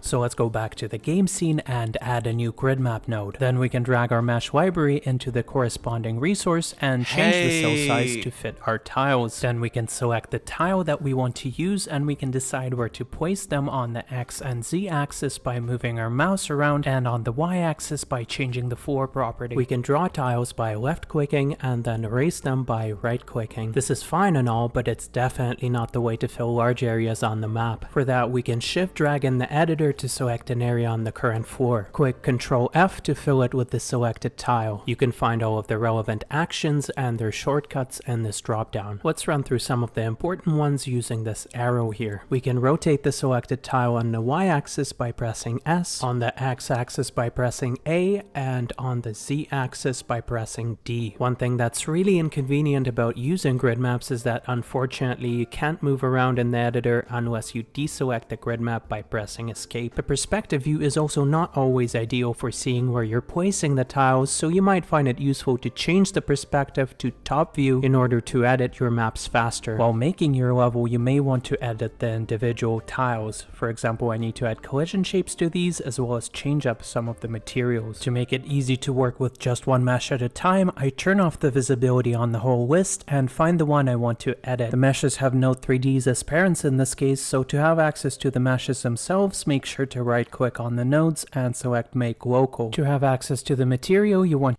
Okay. That is enough to get me started, because this tutorial is not going to cover everything that we need. But that allows us to implement something that does not take everything. So I'm going to paste this link in chat. This is the terrain library that we're looking at. And let's download this.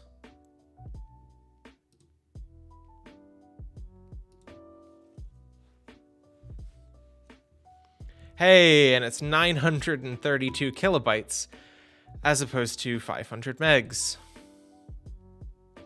Great.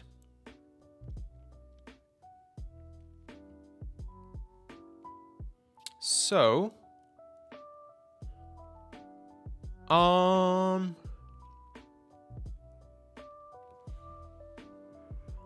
let's go to Documents, GitHub, a quick walk. Open a new tab. Great, okay.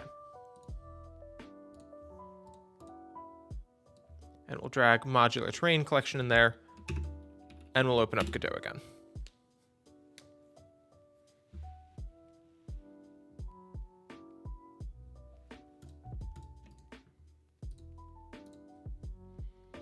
We are going to need to import this because I reset from old Git stuff. So in streaming, under documents, under GitHub, a quick walk. And then you'll notice that you open up project.godot,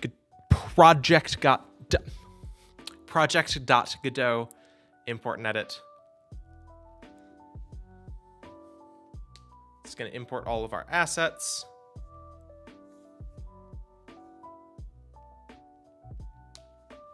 Great. Okay. Project Godot. Yeah. I've been live for about 4 hours now today. We have another 3 hours left to go. 2 hours of this, an hour of Type Racer. Okay.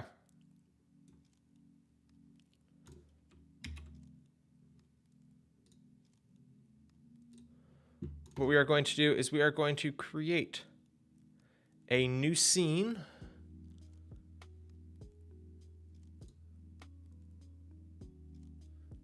Actually, this is easier. New 3D scene. We're going to rename this to, what is it? A tile library? Mesh library.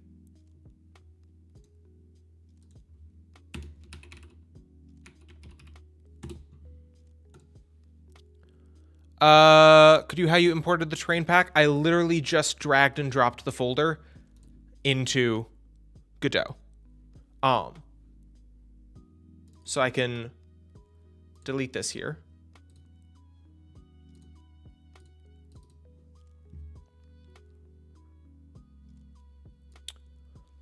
In modular terrain collection, you can just click and drag right into there and it'll import. Ooh, I got it. 10k points, dimmer stands up and jump once. That is actually a good idea. A lot of streamers have things like channel point rewards to drink water, do a squat, all these different things. So I'll think about this. But we now have our modular terrain collection. Now we want to take all of our different pieces and drag them into here.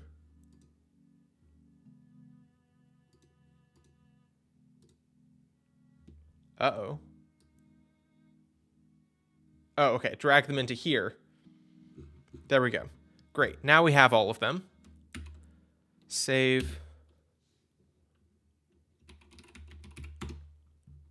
And theoretically, scene, export as mesh library.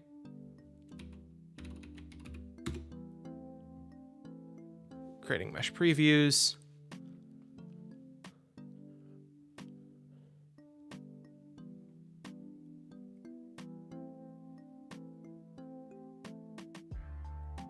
GitHub repo update when? So the repo is currently updated to have all of the stuff that we don't need removed. And all that we've done thus far is download our terrain pack, which I dropped in chat.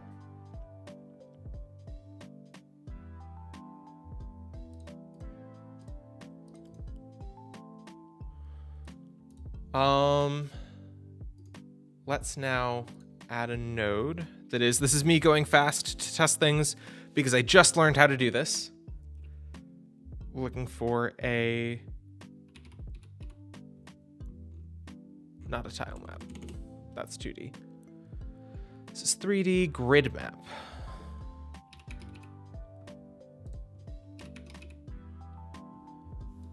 A grid map, the mesh library.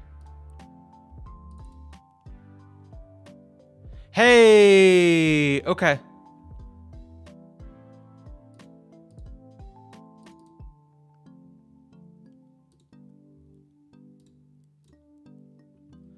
Great, this is much better.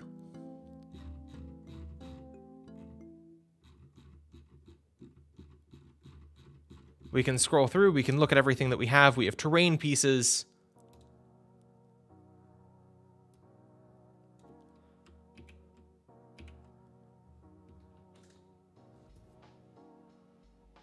Something just hit my window.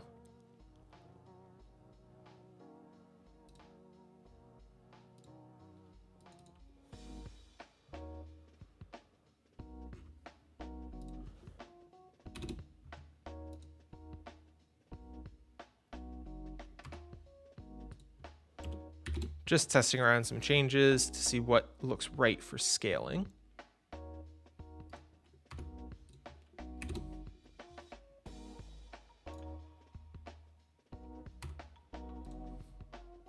What floor are you on? In my building, I'm on the 3rd floor. We also have floor here, where I'm at floor 0 in our editor.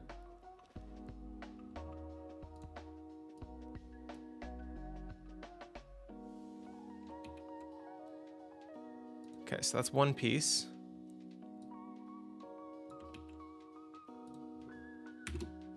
Let's try increasing this.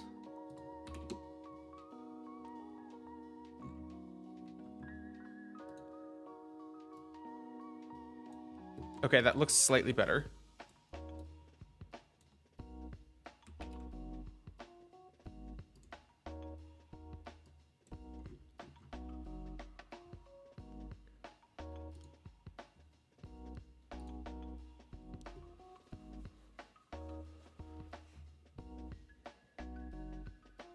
No, that's still off. That's not the right.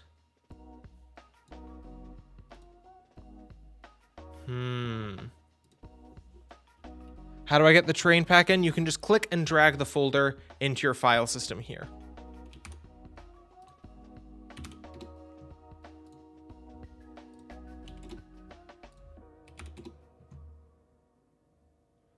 That's now too big.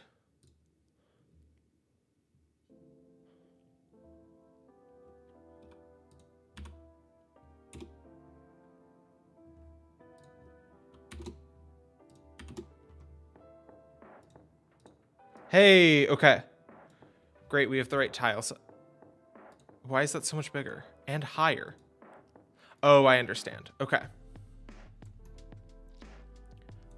Let's try this. Corner. Corner.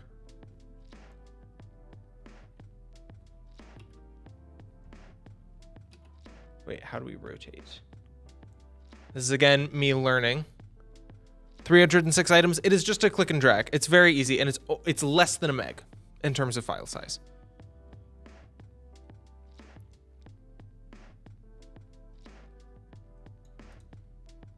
Convenient about using grid map on the y-axis by pressing S, on the x-axis by pressing A, and on the z-axis by pressing D. One thing that's Okay.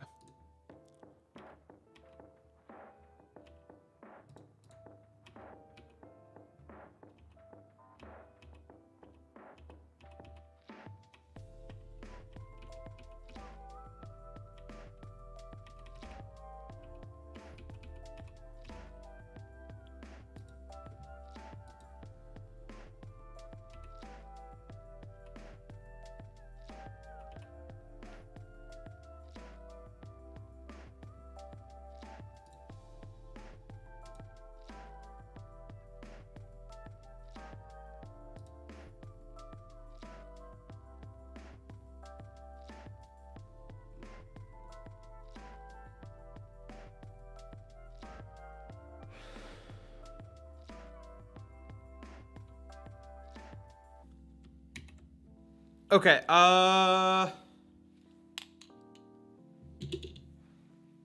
thinking.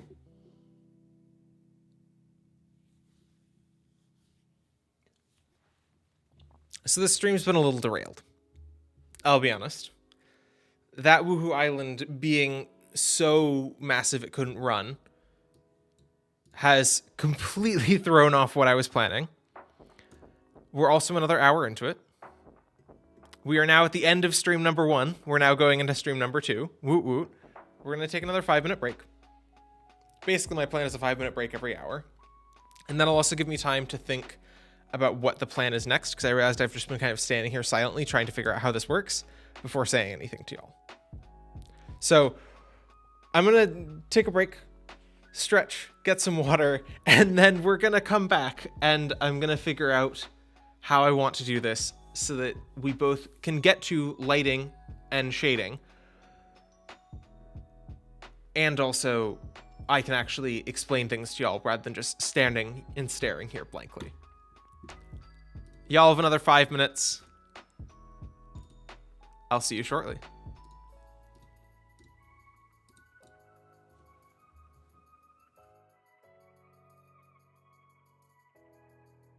Oh, yes, Pharaoh, thank you. I will update the GitHub file right now, which should include our grid map that I'm using here and all of those objects.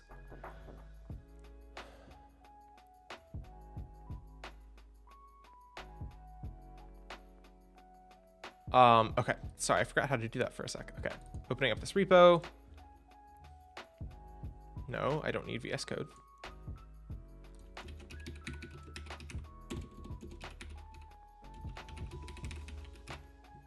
Commit.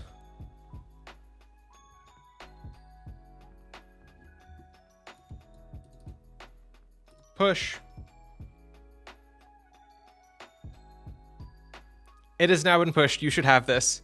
And this is the better way for you to actually create your own maps. This is how people do it in the industry. I just wanted to kind of bypass this and focus just on what I thought were the more fun parts, but that really isn't how this works. So we will be looking into this, and we'll be making something really simple. I'm going to really lower my expectations here, and we'll get it to work. Jay, someone's been busy at work. Thank you. I appreciate that. Now we're going to take our 5-minute break. See you all shortly. And of course, for all the thanks in chat about updating the repo.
Okay, we're back, y'all.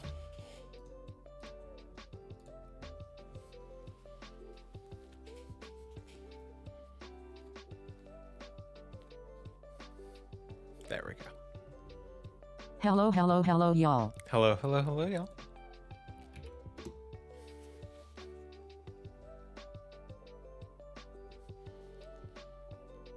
Jay, that's a cool project.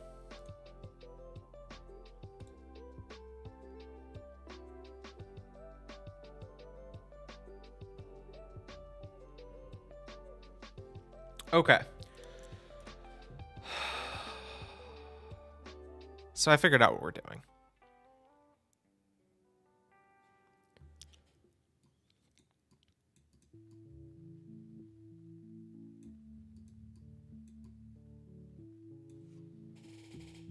Let me screen share.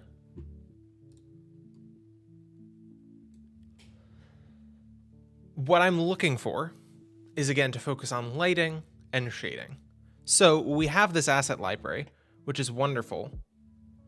But really, what I just want to do is find a floor tile that I like.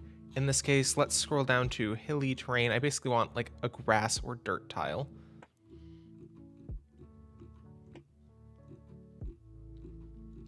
What's up, guys? Welcome back to another video. Today we're gonna be building terrain in Godot. If this was earlier in the day, I probably would have done my best YouTuber impression there, but I do not have the energy to do that.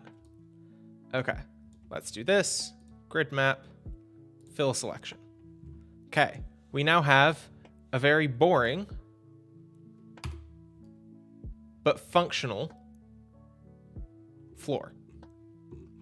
Yay. And then let's add at least one hill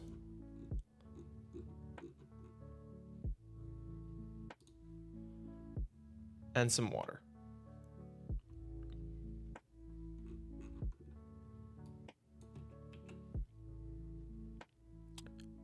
Right mouse button plus scroll increases your movement speed in Godot. Yes. So if you're moving around, I said if you're moving around, oh, we are, just very slowly. I didn't realize how big our map was. And you scroll while moving, you'll move faster. Wow, I made this map way too big. Okay.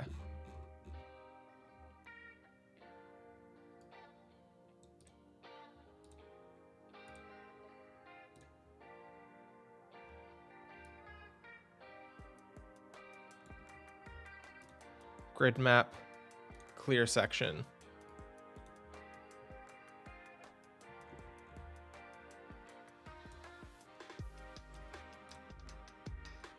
I totally lost all sense of scale. Let's scroll in a little bit closer. Great, okay. That's our penguin. Let's make this a little smaller. I still don't have a penguin for some reason. See if you have a player here and if there's visibility on it. And also try hitting play and seeing what happens there.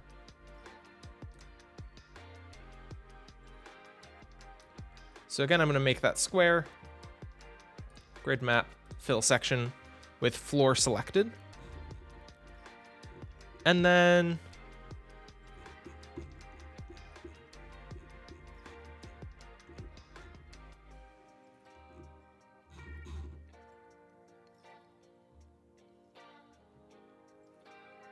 I'm going to drop a level down on floor.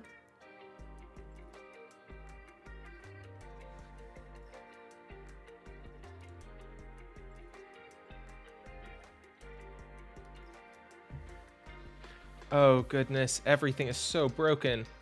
Oh, I don't know what I'm doing. We are not dropping a level down on floor. Because these are all so much smaller than that main area. Or some of them are? 10k points equals bring my penguin back.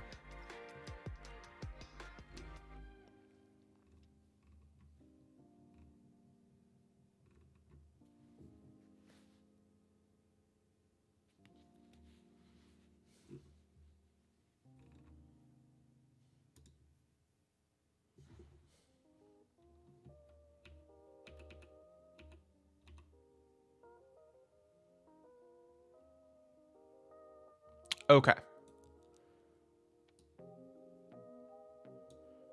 Great. This is me marking out I want some water. Should we be adding this terrain with you, or are you just testing stuff? I am just testing stuff, trying to figure out how this library works.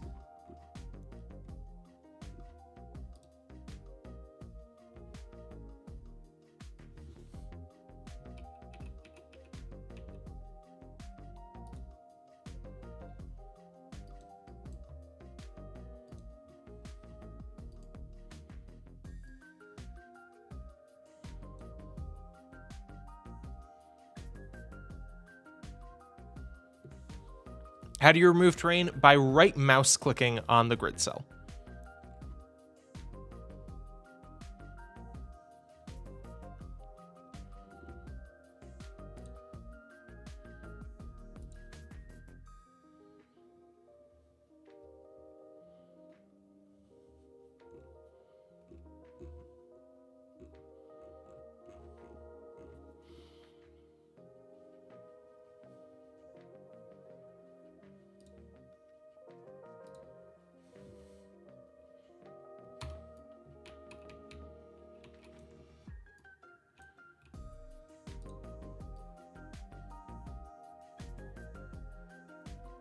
Again, there's probably a slightly better way of doing this, but this is the method that I know.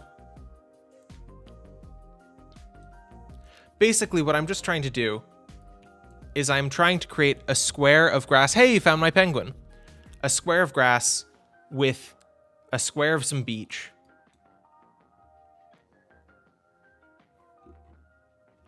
And then from there, add some trees, and then we'll get into lighting and shading.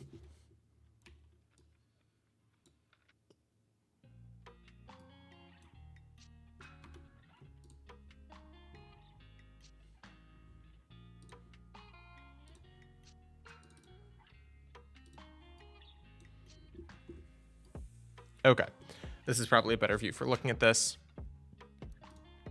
And let's do that.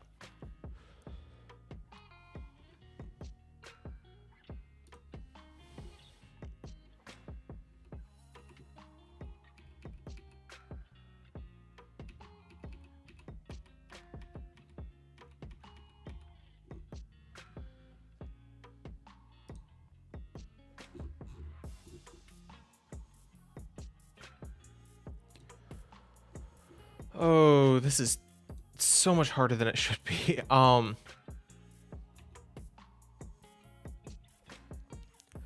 That is not me doing a knock on Godot. That is me doing a knock on my own skills.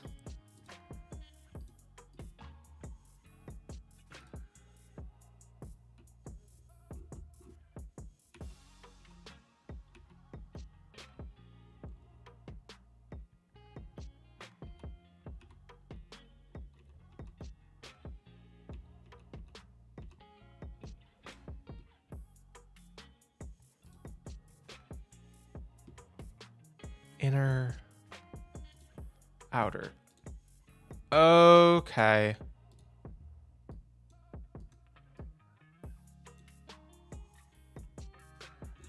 Wait, why am I on a different...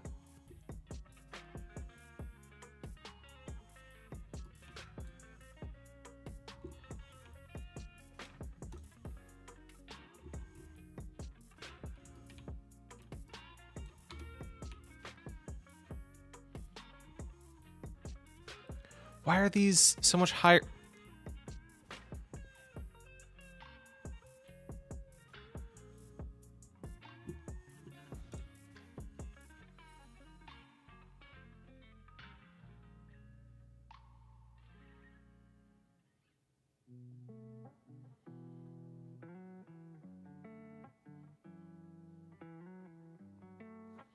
One sec.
Okay.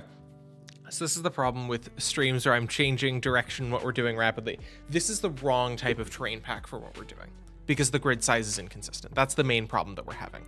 So the solution to that is to use a different grid pack or a different terrain pack. So we need to find that because yeah, we're fighting uphill doing this. What? How am I? Oh, it's that. Okay.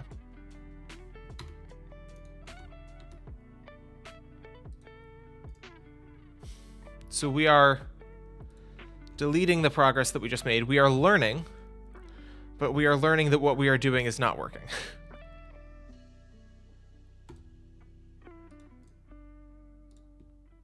So I have deleted our terrain pack, and I have deleted our map.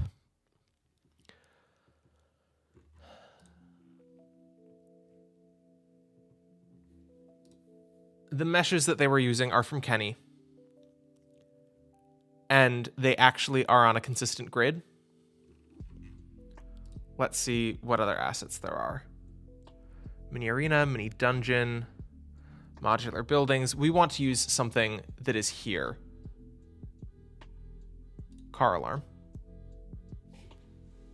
Just casually checking to see if it's my car. Nope, great. And we want to use this because it is going to be on the same grid.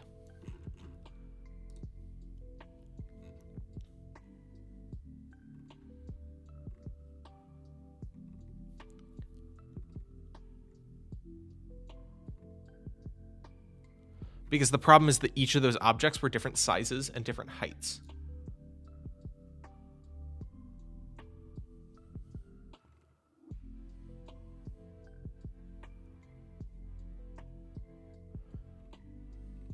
Great. I think this nature kit is exactly what I'm looking for. Because again, I'm trying to replicate something like onto my favorite game, A Short Hike. So I'm going to drop this. Paste.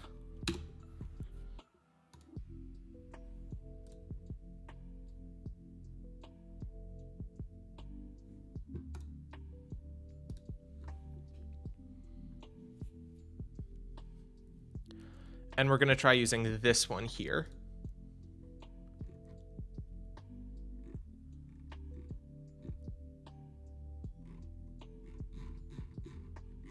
And then I'm going to add this to the list of shaders that I'm looking to add. Great, okay. So we have our nature kit. Now we're gonna go through the same process. I am now officially in teaching mode. I know what we're doing. I still might make some mistakes, but generally I am not just experimenting. So if I clean up my Finder windows here. Oh goodness, I don't have.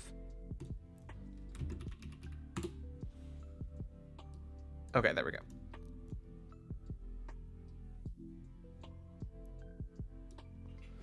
We really have two different Finder windows. I have my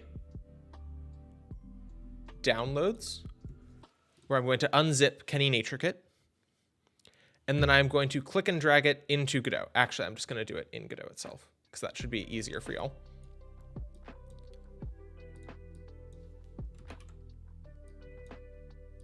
For some reason, I can't move my Godot window.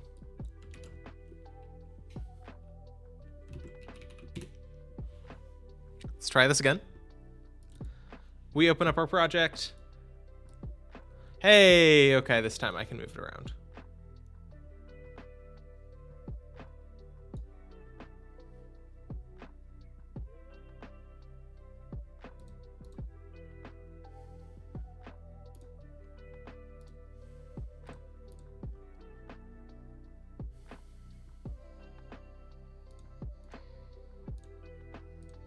There we go. Okay.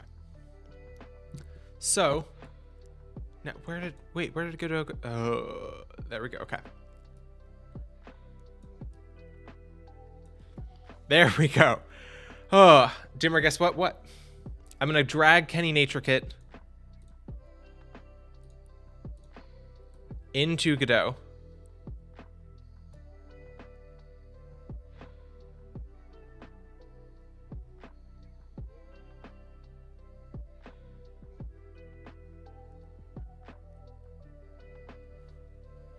It's the wrong file type. Oh, okay.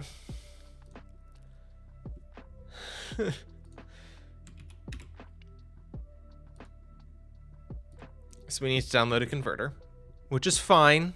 This is just intense.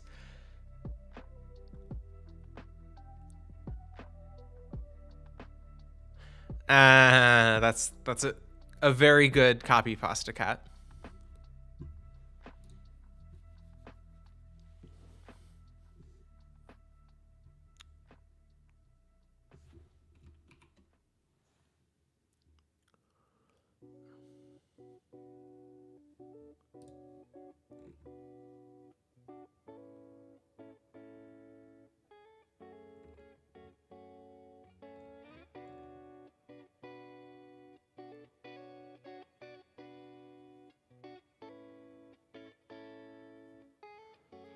Okay. So we need to download the FBX import tool to be able to use this asset library. And I'm going to download the macOS version. I'm going to unzip it. Okay, and we need to provide this path. Browse. Yeah, okay, I'm just going to move it to cancel.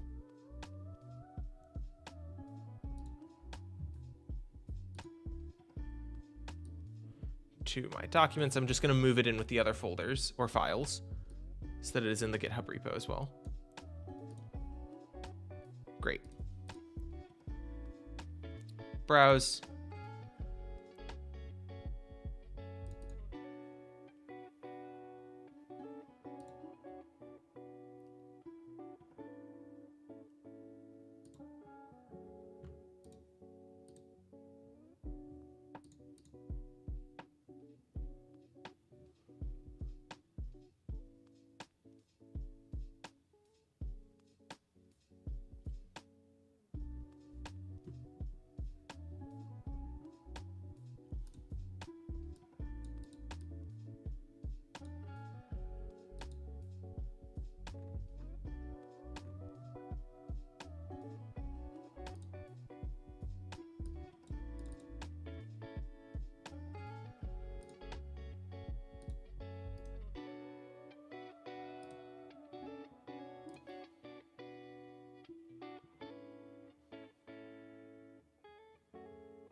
Okay, finally fix that. If you are not in macOS, that'll be fine.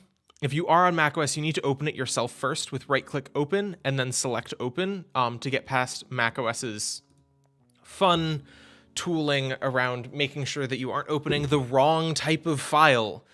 Ooh, security. Yeah. But once we provide that, we can now drag these in. And if you pull from the GitHub, you will get them as GLBs. If you just pull from the GitHub, you will not need to go through this process.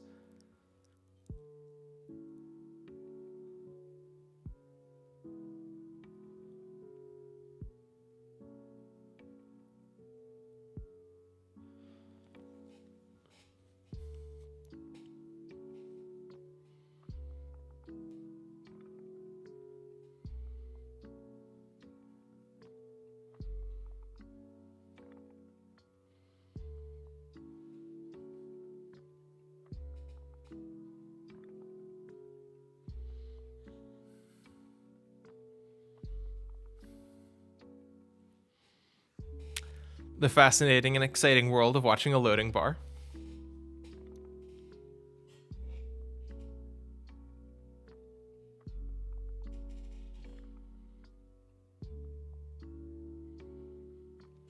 I just realized we didn't need to go through that process. I'm looking at this loading, and Kenny provided, if we go to our downloads, Kenny Nature Kit, models.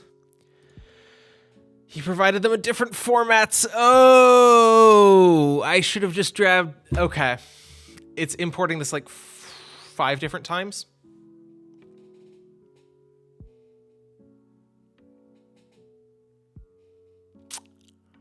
That's what I get for importing it without looking.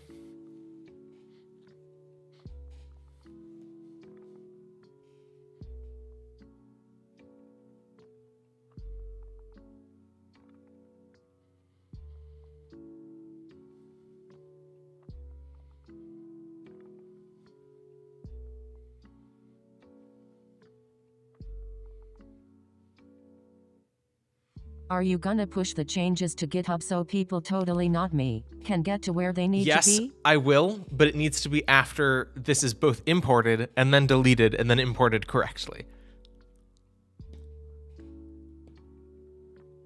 Ah, sorry, I extracted the file and I'm trying to drag it. It's not working. Which file did you extract? Did you specifically get the... Because we're looking for the GLTF format folder.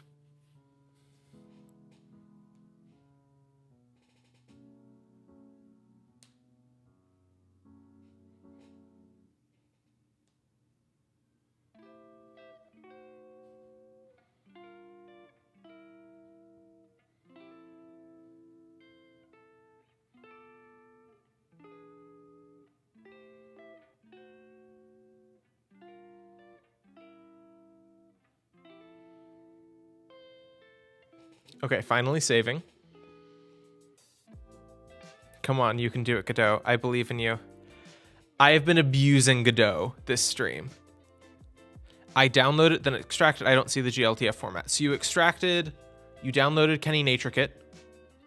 You unzipped the folder.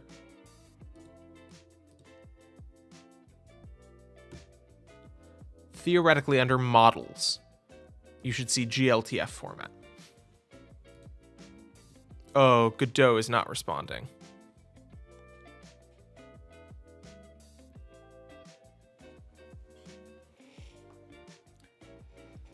I have committed horrible crimes.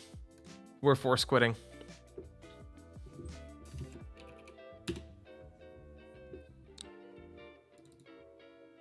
These streams started so well, and then it has all gone horribly wrong. Okay. We are deleting Kenny Nature Kit. We are deleting the FBX converter. Amazing. Now, again, we can't click and drag Godot because it hates me, apparently. Rename Kenny Nature Kit GLTF. Click and drag it in there. Importing assets. Okay. I've committed horrible crimes to Godot and also to GitHub because so this project has in Godot or in GitHub now every single asset pack that we've used and the Woohoo Island assets multiple times in the history, which is in the GitHub file, which is why the project is getting larger and larger. And then Godot, I've just been telling, import all these assets. Okay, no, do it again. Oh, wait, no, I did it wrong. Do it again. That is how I've been abusing poor Godot. Those are my crimes against software.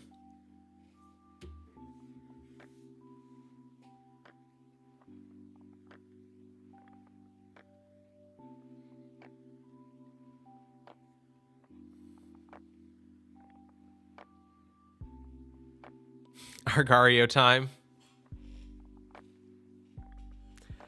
I mean, I thought that this would be much faster this time. It is still quite slow.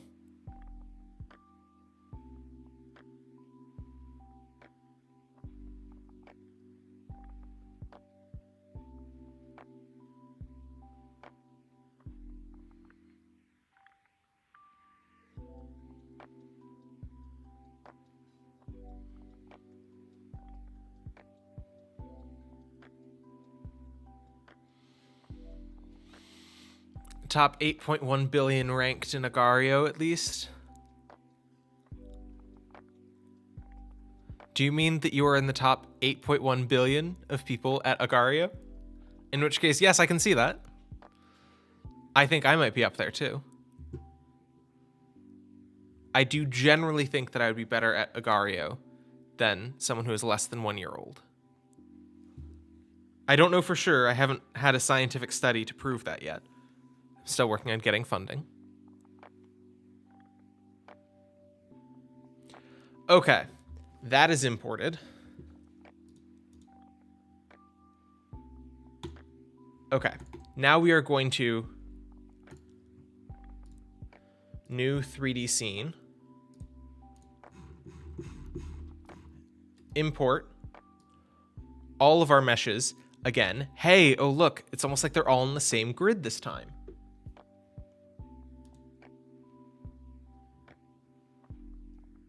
That they all fit in a much more similar... It's still slightly off. I'm kind of nervous about that, but we'll see. I have trust in you, Kenny. Please don't betray me. Okay.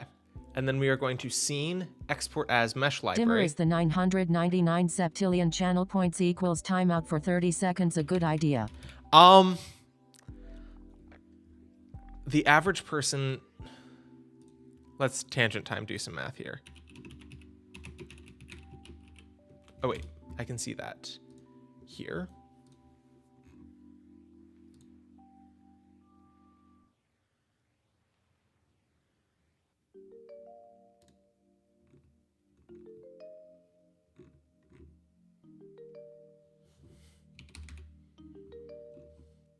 Theoretically, it tells me how much people are getting per stream.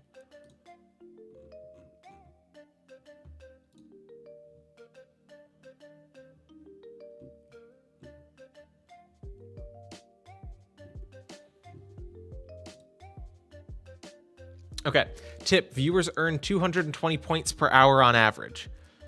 So, let's say we just made it 1 million. Wait, that's a billion. 1 million divided by 220. You would need to watch 4,500 hours of stream to get to 1 million channel points. So, I generally think...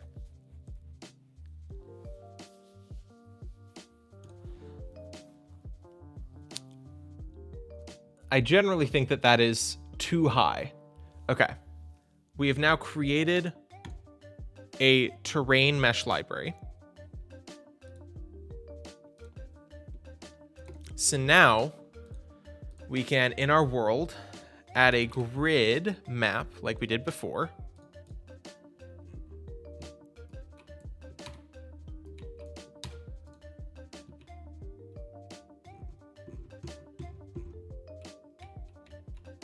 Let me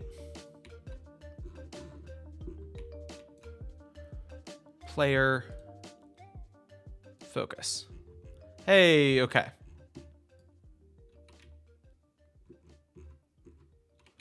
We see our player again. Let's now, and that's only 187 days straight of watching a stream. MLH 24/7 waiting room stream when? I mean, we could make a music stream. Okay, grid map. Our mesh library is going to be terrain.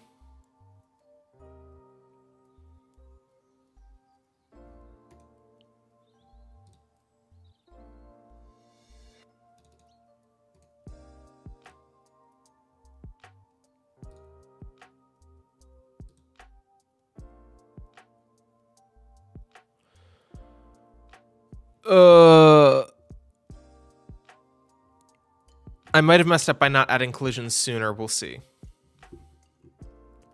But okay, we have...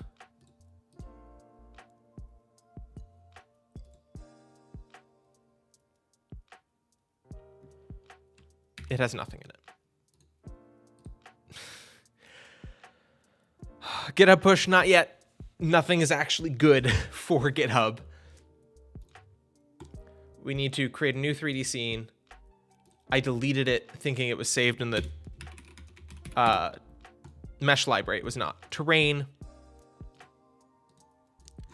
We take everything from inside this terrain library. We drag and drop it into here. Amazing. Thank you for the follow, Isles of Froze. Now we save this as terrain. And then scene export as mesh library. Terrain. Great. Now theoretically with both of those, when we go into world,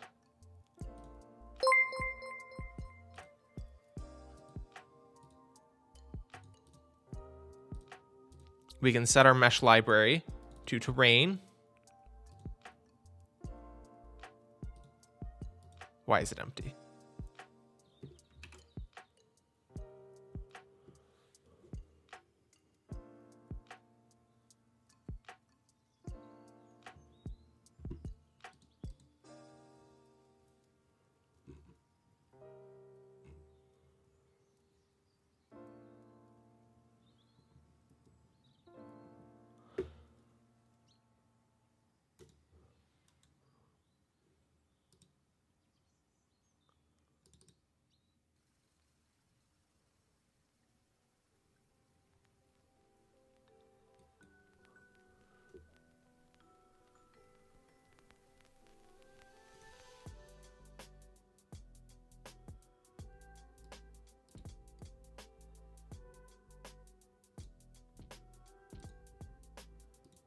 It doesn't have any resources in it. Let me try this again. Scene export as mesh library. Terrain. Edit dependencies.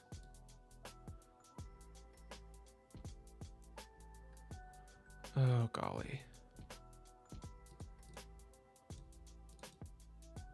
We're going back to our tutorial.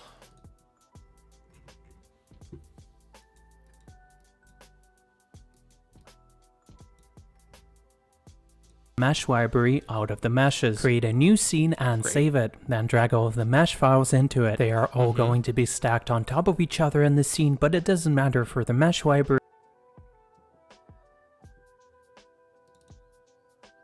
Okay. Because it separates them into their own tiles. Click on the scene dropdown and select Export Mesh Library. Choose a file name and click Save. This gives us a mesh library resource that we can then use in a grid map. So let's go back to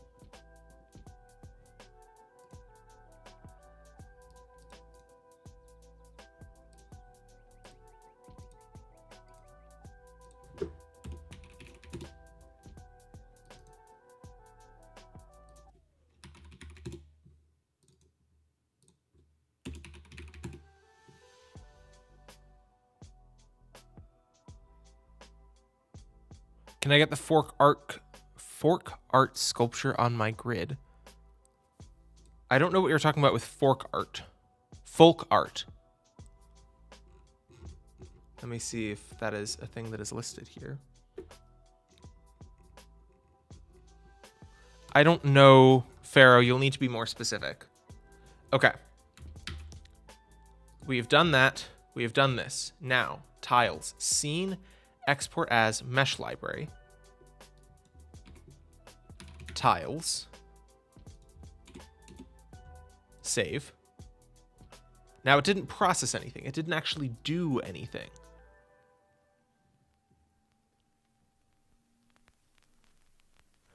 Adrian Pesut, welcome.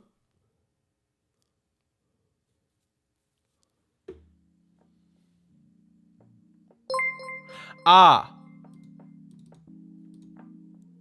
You're talking about, I believe, this. Oh, all of this.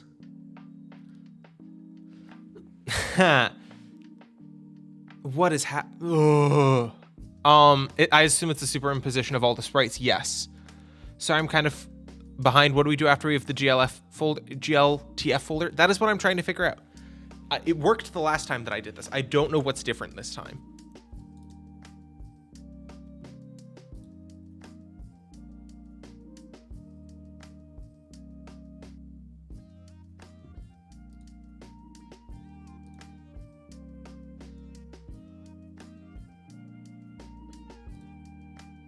How do I get my meshes into a .tres? That's what we're trying to figure out too.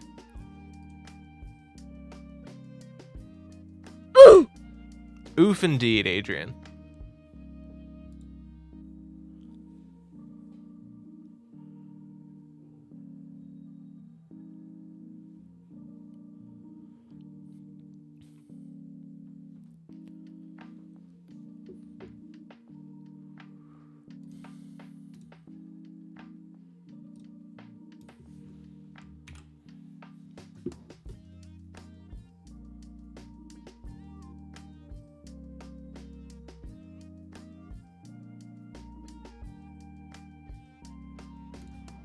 Epson, I don't want to update my software. Why are you here?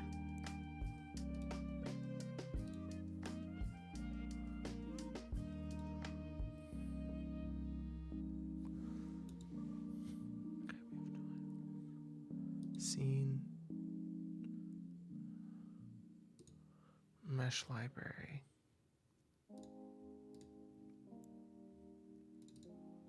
It still just didn't. Size 79 bytes, that's way too small. Mesh library, not generating. Godot.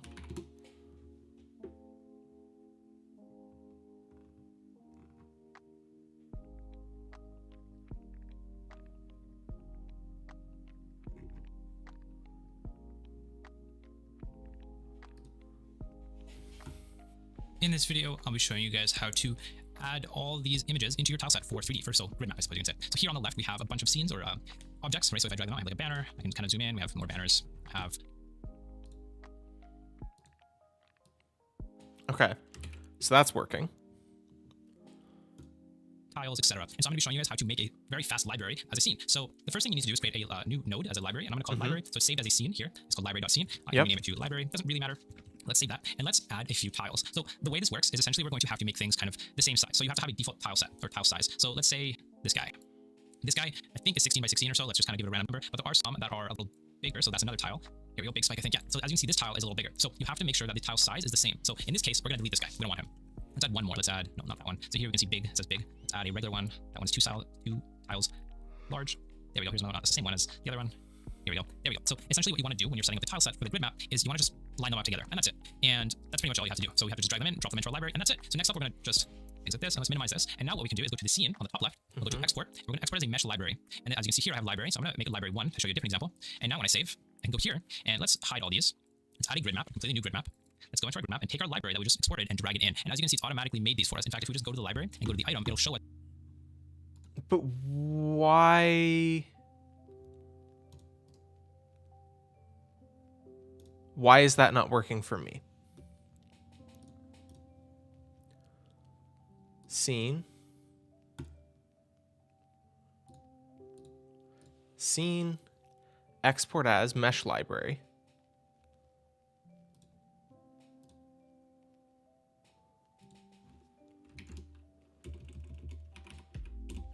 I'm going to try tiles 2. Save. Now we go into our world. We go into our grid map. We add it, and there's nothing.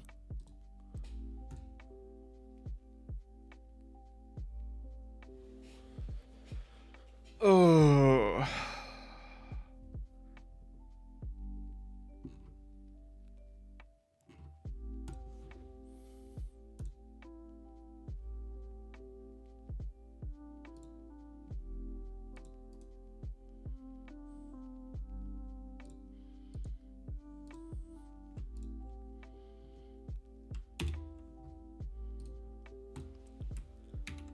I'm going to try doing this, where I remove that. And let's see if it's a Godot error. I'm going to quit Godot and I'm going to open it up again.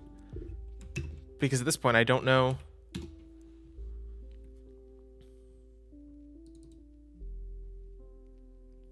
The first time we did it, what was its file type?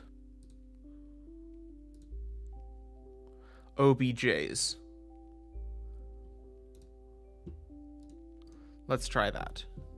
I'm going to delete, and I'm going to re-import these as OBJs, because that's what worked last time.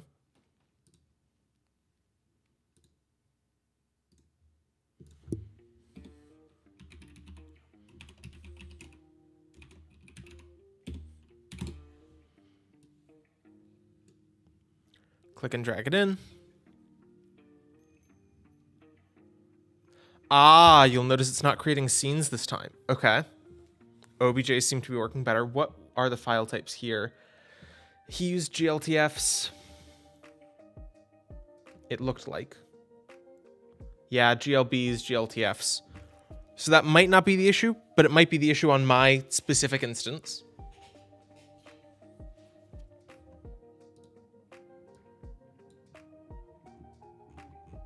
Okay, the scale is way different with an OBJ. But let's try doing this again. We're going to new 3D scene. We're going to rename this to library. We are going to take all of our objects and we're going to drag them into our library.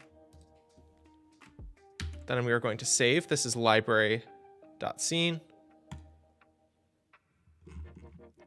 And then this library, we're going to do scene. Export as mesh library, and it'll be library.tres. Hey, and it's working. Okay. I don't know what was wrong, but as long as it works once.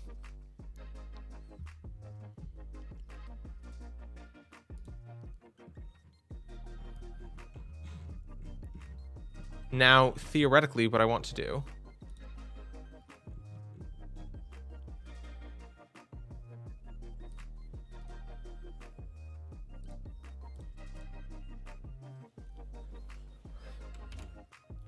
is in our grid map, our library should be this.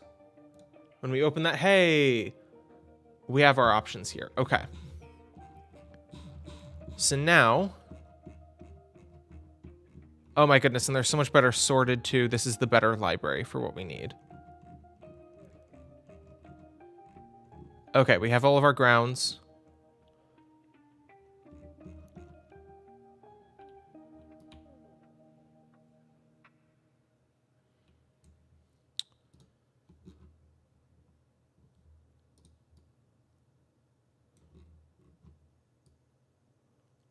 Let's go up and see.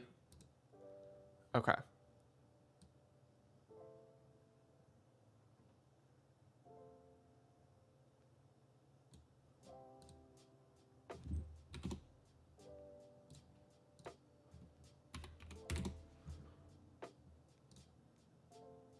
Great. And it's been scaled up.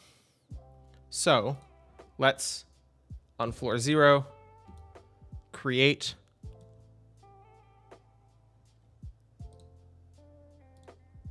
some grass. Can we have another GitHub update at the top of the hour? Yes, we will.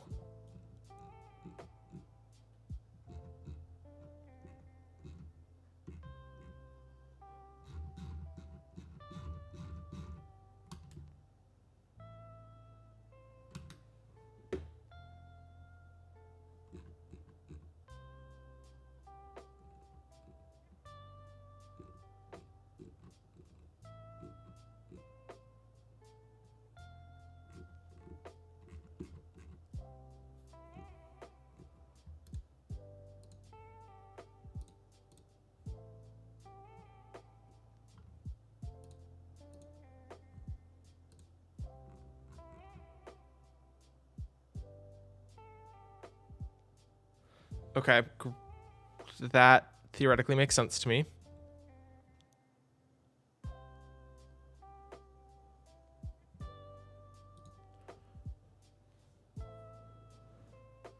Now if we go into our grid map and we go up a floor,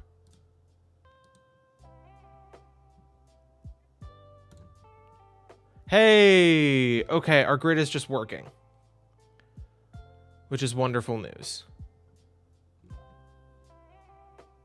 And if we go down a floor, I should be able to place things on top.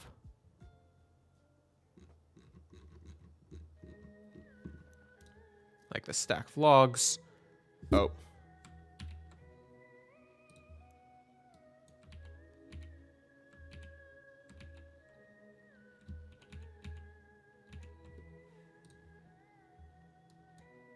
That gets rid of our grass.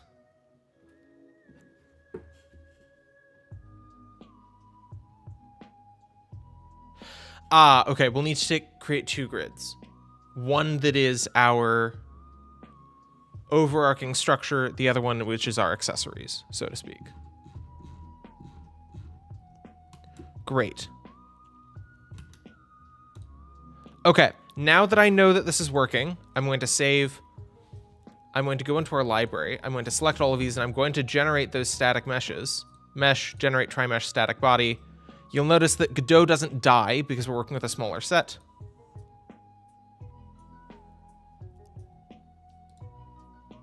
And now if I hit play, our penguin should be able to stand on the ground, hopefully. Hey, okay. We've fallen through the ground. But, oh, those collisions are not working. That is, we're colliding with our old mesh instance. Let's delete this. We might need to regenerate the library.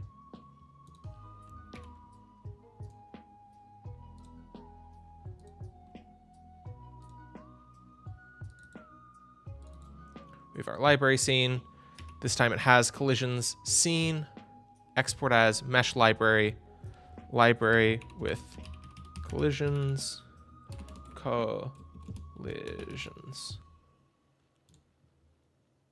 Creating the mesh previews. Great. Okay. Okay.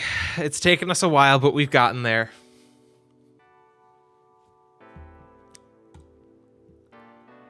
Now, if we go into our grid map,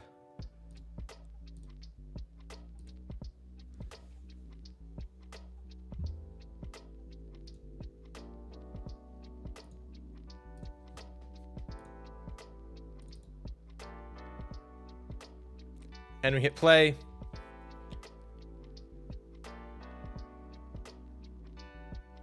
our penguin stands on the grass, and our camera interacts with the blocks. We have everything working. Oh my goodness. Okay. It is the top of the hour. I'm going to update the GitHub because this is working. We can now draw our very small, simple environment, add our lights, and move on to some other things. Oh goodness, this has been really intense. I have learned so much about Godot, and I hope you have learned some things. I know that this has not necessarily been the most educational watching me deal with this, but we have learned about how we you technically can import Blender scenes as your entire map, but doing so means that everything renders all at once and you don't have much control. So you can use, in this case, a grid map and a tile library, or no, it's a mesh library, to be able to create your own level editor inside your game. And this is stuck to a grid, but we can also add individual things into this that are outside of that grid. This grid gives us our baseline, and then we can tweak it later if we wanted to. So it's not restrictive. This is how you're supposed to do all of this. With that, again, I'm going to save. We're going to push working mesh library.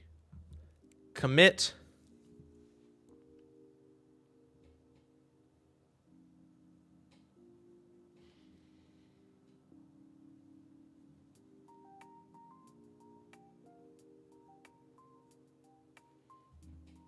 We push.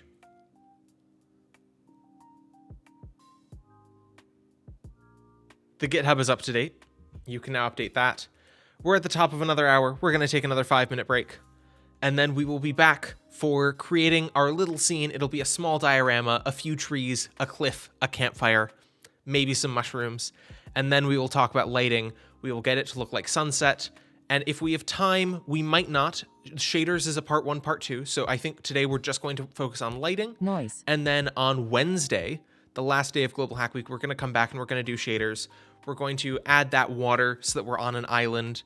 And we're going to add a outline to our character. We're going to add some cell toon shading sort of vibe. We're going to get there. It took us a little bit longer, but we're getting there.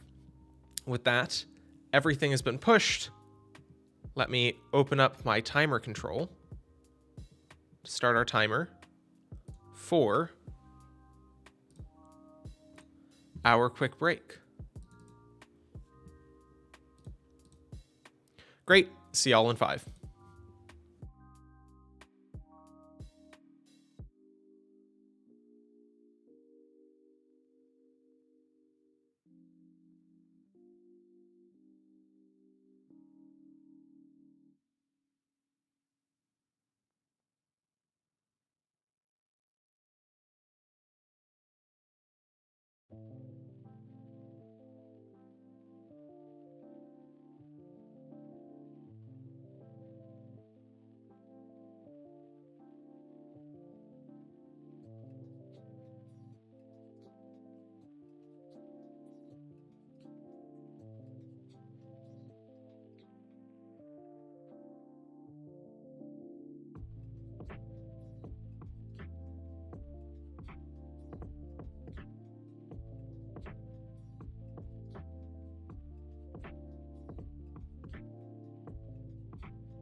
Hello, hello, hello, y'all. Welcome back. Hello, hello, hello, y'all. Hello, hello, hello, y'all. It's wild that I just realized that I've now spent like 5 hours with y'all today. And it's really cool and also really weird because I'm realizing that like I was like walking around, I was stretching, I was trying to get some more energy, and I was like, oh my goodness, all of these people have been here this long as well. So thanks for sticking around. Kat, when did you leave? Okay. Not much really. I had a bunch of weird errors with GLTF files and things like that, so I needed to fix a bunch of different things. We have now gotten everything working, where we have our grid, and we have our penguin that can walk around in our grid, and oh my goodness.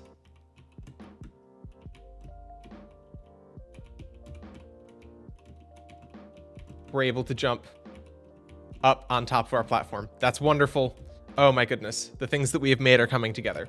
So we now have this, which is a very good start because it means that our collisions are working and our grid map is working. So, do we have an updated repo with all of this? Yes, we do. I updated the repo before we went on break.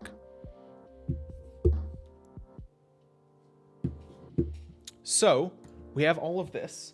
Now what I want to do is I want to take this little square and just make it a little diorama for us. So I'll add a little cliff in the corner, I'll add some trees, I'll add a campfire, and then we'll deal with lighting. So, yeah, because the lighting on this is quite stark. In our grid map,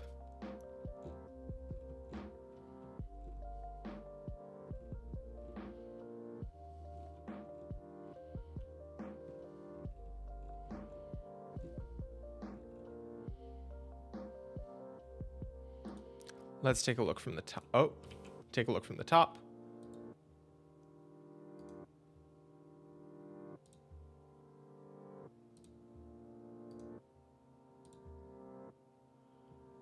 Great.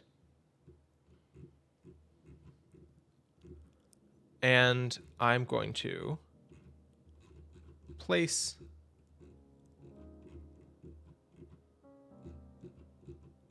some... I theoretically should have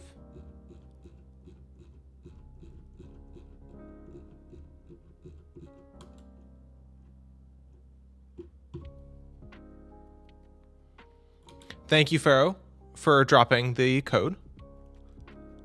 We're making Pal World 2.0. Definitely not. That is way too much. Okay. Cliff block stone. We're going to add our little cliff over here just by clicking and dragging.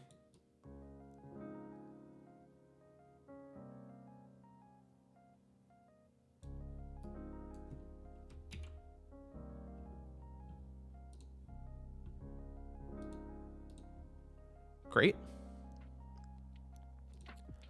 And I'm going to make a couple of those some slopes.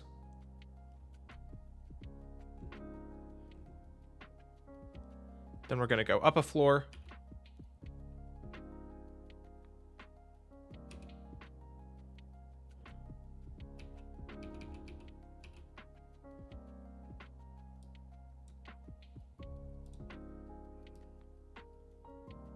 We're going to build out some more of our cliff. We're going to go up another floor.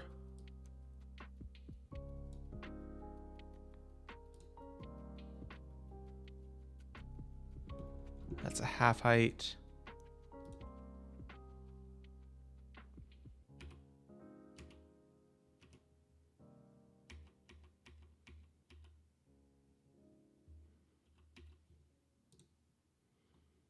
Great. We now have a little cliff.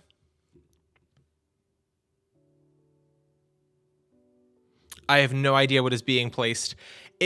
I'm literally just looking at this side, looking at, we have cliff block stone and cliff block stone slope. And I'm just using these two to kind of build out our little hill here. If I now escape out of this, we can see what it looks like. It's very simplistic, but it is there.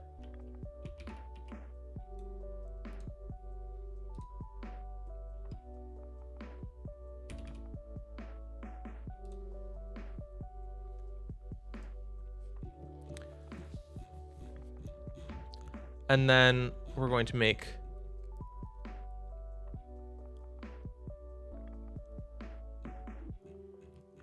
using our ground blocks. Let's do a path.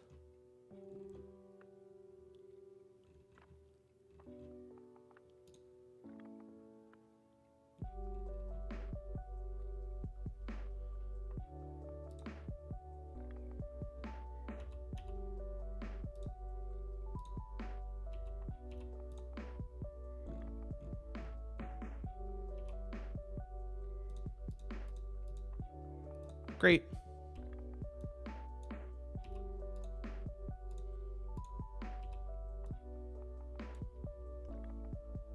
How to delete objects, right-click on the grid space. And then let's find a right or a turn. Here we go, corner. And we'll line this up. And I'm rotating with the S key.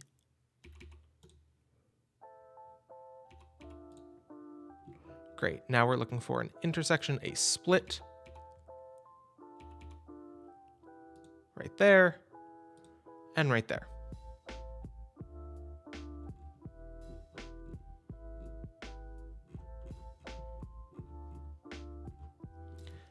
And then we have our ends, which we can use like that. I don't know why that boink didn't go off, or that bonk didn't go off. Sorry about that. I think mine's a bit bugged. Blocks are not looking right. The question is your scale set to 2.03? And is your cell size 2 meters by 2 meters by 2 meters? Those are the things that we changed to make these blocks line up. Yes. Can you be a little bit more specific about what you mean by not looking right?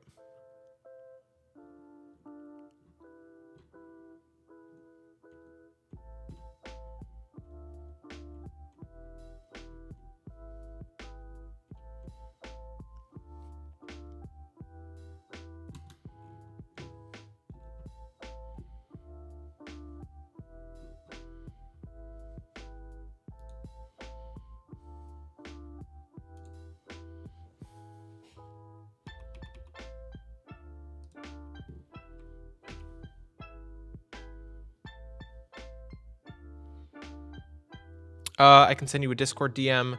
Don't set it in a DM. What should it be as?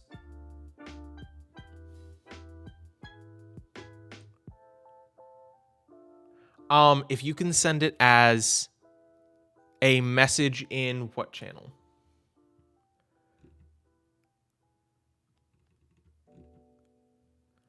Global Hack Week, Games Week. If you could send it in there, I'll be able to see it.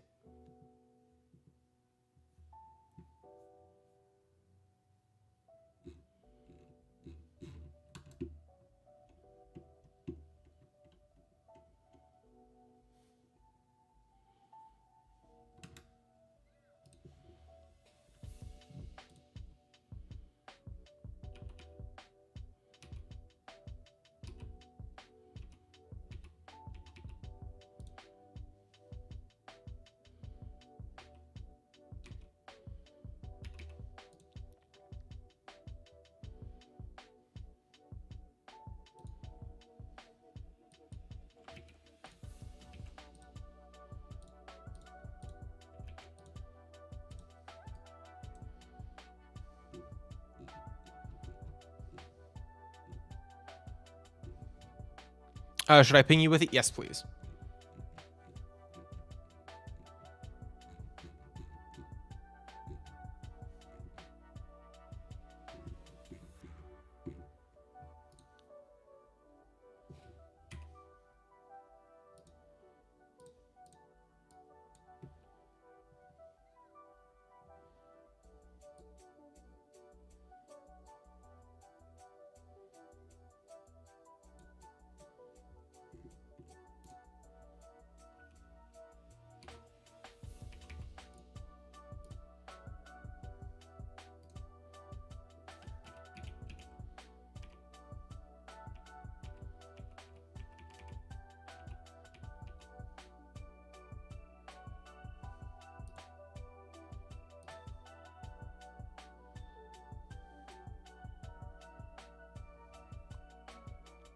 Wait, mine says plane 0 instead of floor 0. Oh, that's very interesting.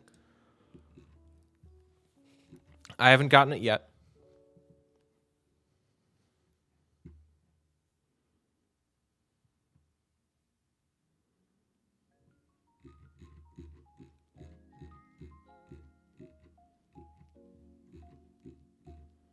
Okay, so this is our base layer, which I think is good. I'm going to call it that, base layer. And then I'm going to add another one that is going to be grid map. And I'm going to rename this to embellishments. Oh, no, I can't even place them to show you. I undid it and now I can't place blocks anymore. Okay, give me a sec.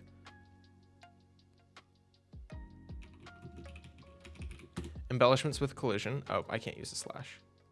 Okay. And then I'm going to add another one that is grid. That is embellishments without collision.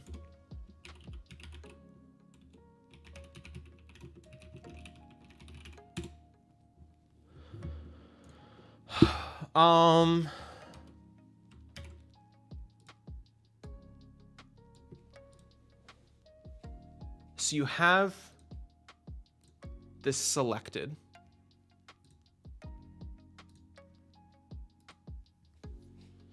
Collision, navigation.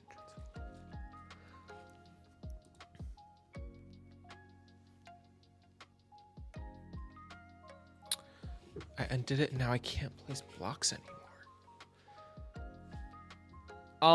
What does it show when you click on this? Like, what is here? We can see it says grid map. When you click on that, what is it a grid map still?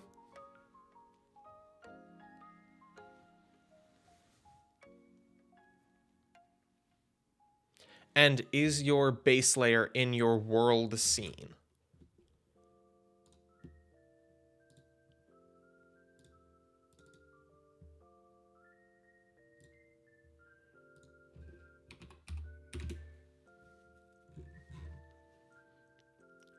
Yes. Okay. What scene? So you'll notice that I have my grid map selected. Is it in your scene library or is it in your scene world? I'm assuming it's in world, but I just want to double check. No, I didn't hear the first time. Totally fine.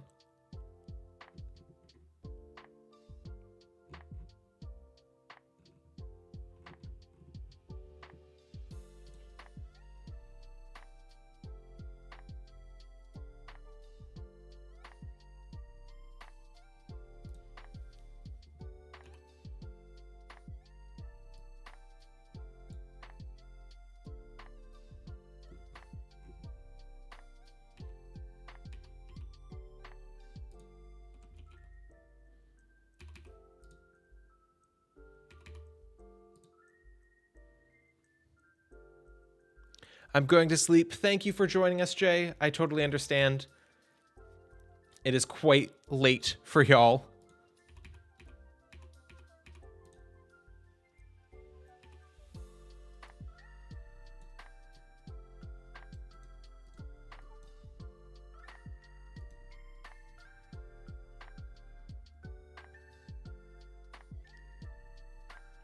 Pharaoh, I don't know what that means. It sounds like another language. Good night, Jay.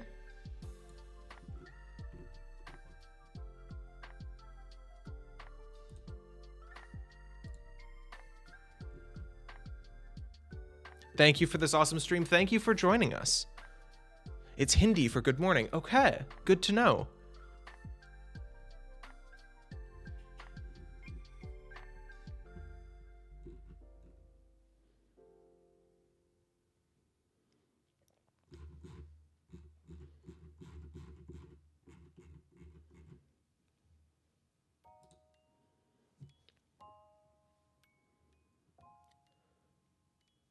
Suprabhat. Suprabhat? Suprabhat? Apologies, I don't even know how to add, like, any form of Hindi accent to that. Okay. Incorrect, Jay. It's Soprabhat. Soprabhat.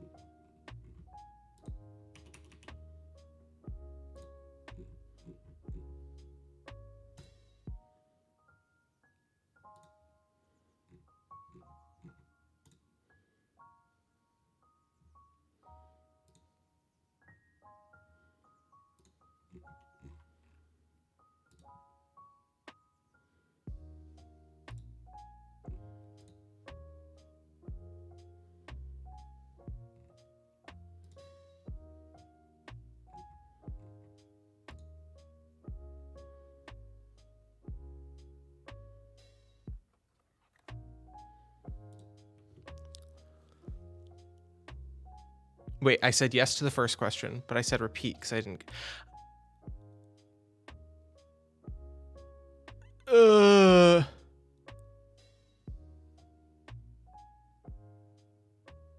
I've seemed to rotate my grid map. How do I do that? A, S, and D are your rotate keys.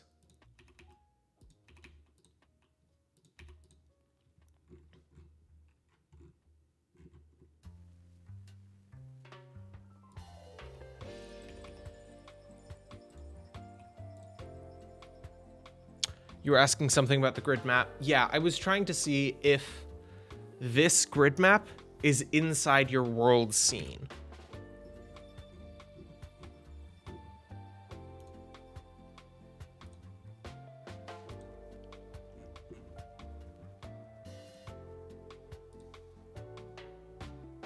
Thanks, but it rotates objects, not the orange grid as a whole. Ah, that might be down here in transform.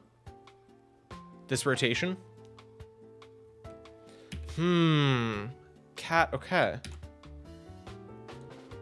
I'm going to quickly Google grid. Wait, what's it called again? Grid map showing planes, not floors.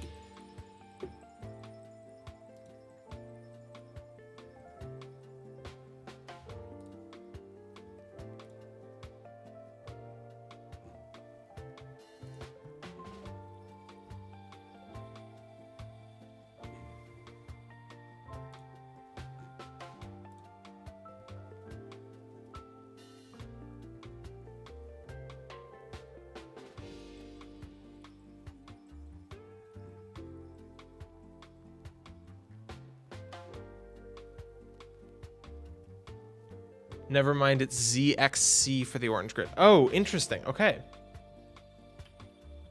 Oh, I see what you mean. Sorry about that. I didn't even know that that was a thing.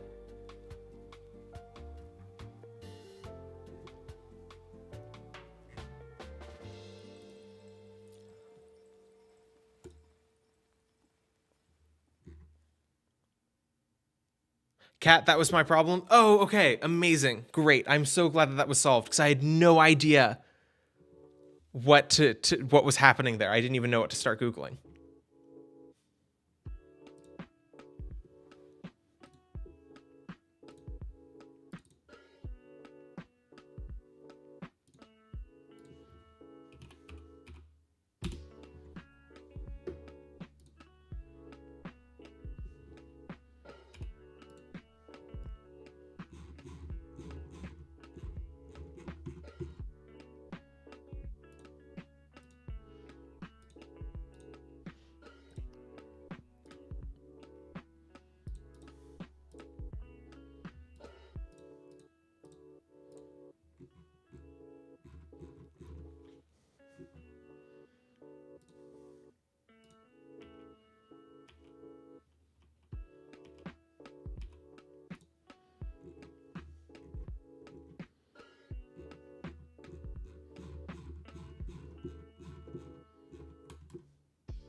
However, I'm still getting the block bug, so I send that in what channel? I don't know why bonk doesn't work. Oh, I never found a sound for it, that's why. In the Games Week channel.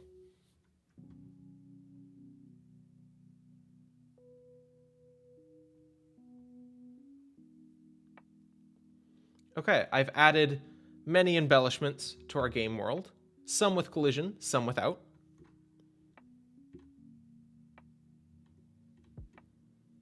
Channel points refunded. I will. Let me take a look at view requests queue. Bonk. Reject all. They have been refunded.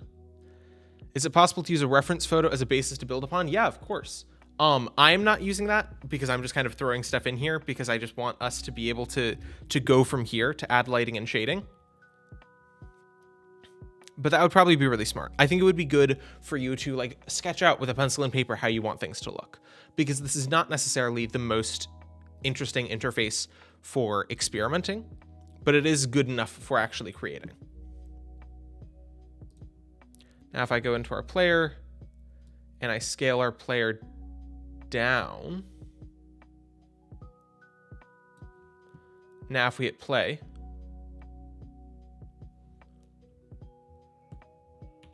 we have our world, and we can walk around in our world, and it's very cute and fun. My movement speed is still designed for a bigger world, but we can walk up the slopes. If we do this, we can walk across the bridge. If I do, oh, this obviously requires some tweaking to make perfect, but we can walk across the bridge. We can visit the statue. We have some things working. Now, the one thing that I would say is that looking at this, the lighting makes this look not cozy, but rather harsh. So we now have half hour to try making this look cozier, which we may or may not be able to do. Let me take a look at Kat, your message.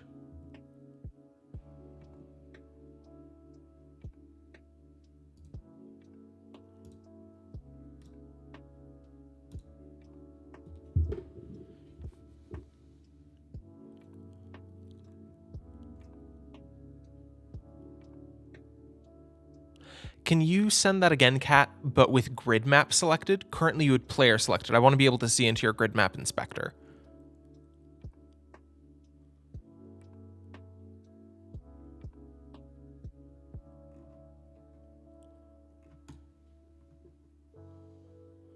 Also, that's an extremely pretty screenshot with the background and things like that.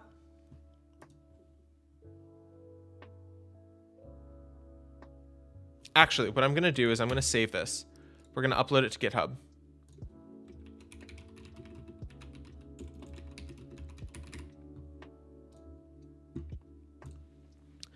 And I'm going to catch everyone up to this point before we go about adding lighting, because I don't actually think that we have time to go through and do that today. Like, we might have some time to start it, but that's not, like, my main goal. Because, yeah, creating this map has taken a lot longer than I thought.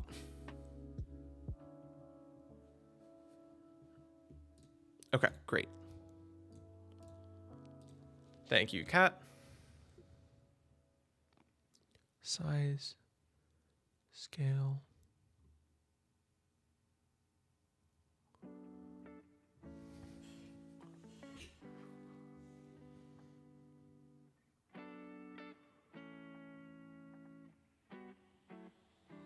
Floor 0. Ah, that's why it said plane. I understand now. Because when you are rotated, it is plane rather than floor. Okay, good to know. There is some dramatic tension as I look at this screenshot.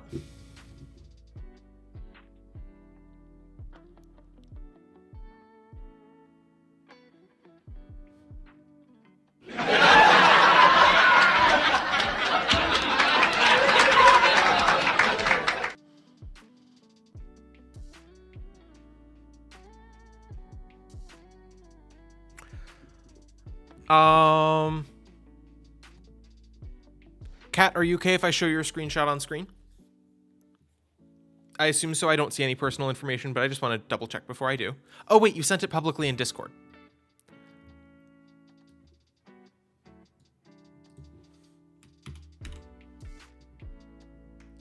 The thing that I think you're talking about is these holes.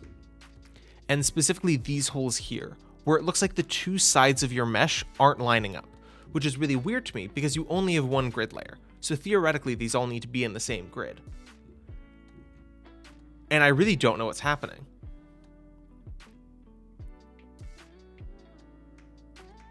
Could you get me a angle looking in this direction so we can see what these holes look like better? Yeah, the blocks are like, wait, okay.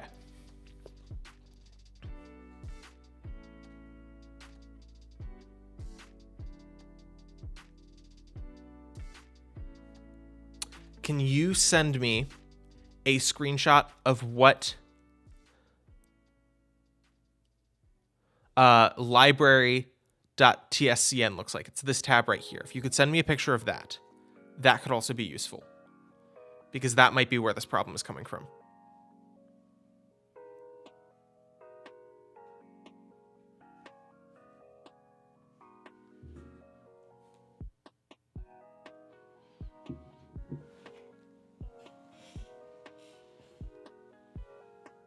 Of what? This tab right here, library.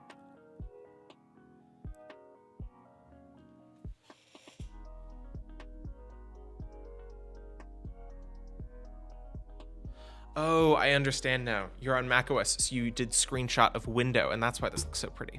Because it has like a drop shadow and everything. I'm just like, mwah, whoa.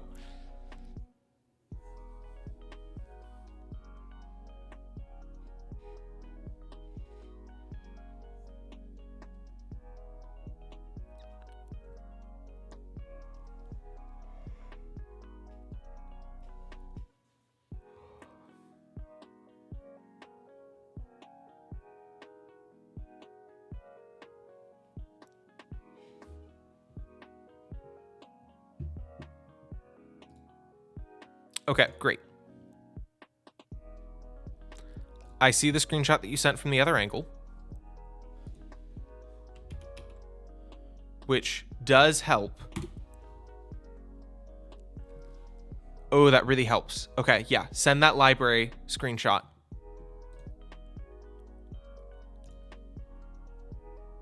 Oh no, oh, I was expecting that to look off, but it doesn't.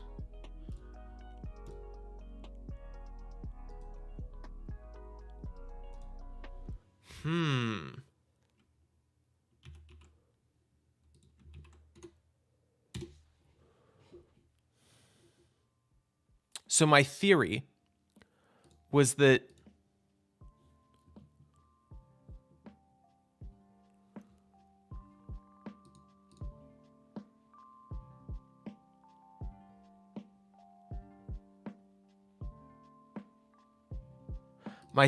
they weren't all aligned correctly here. Oh, no, you're totally fine.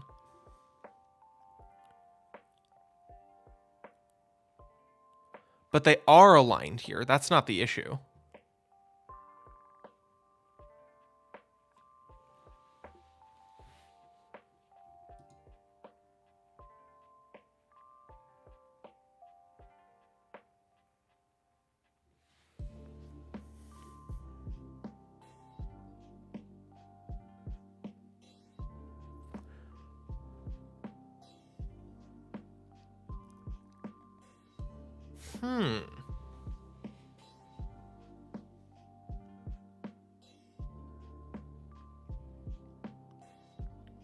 I hate to say this, but I don't know what that issue is, and I want you to be able to follow along. So I'm going to make sure have I updated? Yes, the GitHub is updated. If you could pull again. I think let's try that and see if that fixes anything.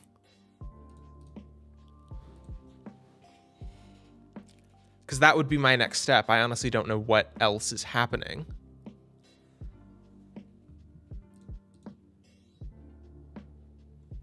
You could tell that on the first streams of this, with moving the character around, writing the code, I got all of this. Now, we haven't actually written code in a while. We're still doing game development, but this is the part that is not code-based, and my experience has waned a little bit.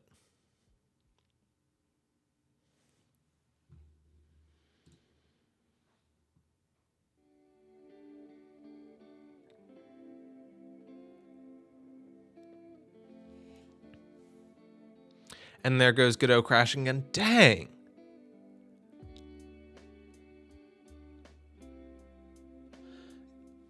That really sucks.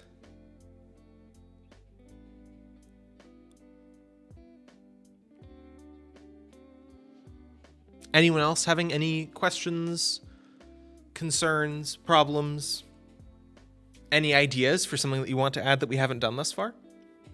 Because again, on Wednesday, we're going to come back to this, and we're going to add some light shaders, some lights and shaders. But I want to make sure that everyone's on the same page.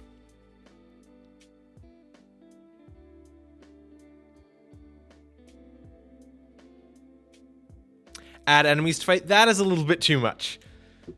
I would love to do that, but that we cannot do in 2 hours. Is there a way to work without the origin being a pivot point?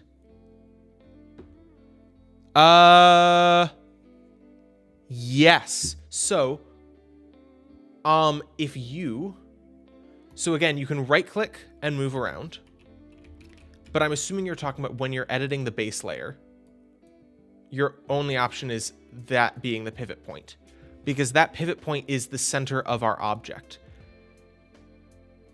In perspective, though, hopefully we can...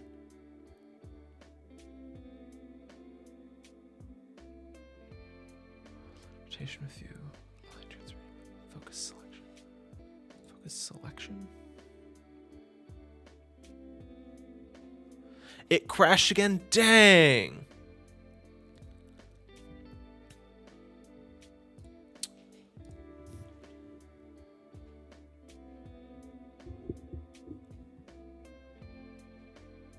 I actually don't know if you can do that from this view.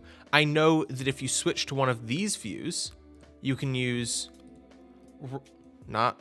That did not work.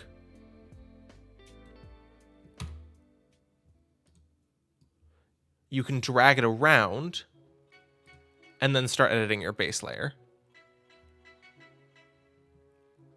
And then when you rotate, it's going to be around there. So I know it is possible. That's a clunky method. I'm assuming... Wait, if I move to here... Can I... And then I start editing our base layer. And I rotate this. Hey, yes, okay. So you just need to move, you need to deselect the base layer, and then move by holding right click and using WASD. And then that will be the new origin point that you rotate around. Or you are moving the origin point at least. Hopefully that answers your question, Pharaoh. Green Yoshi X, you made a second grid layer. Is that for the path? So I made 3 grid layers here. I made one that is our base layer, which contains, if I turn off the other ones, it contains our path. Oh my goodness.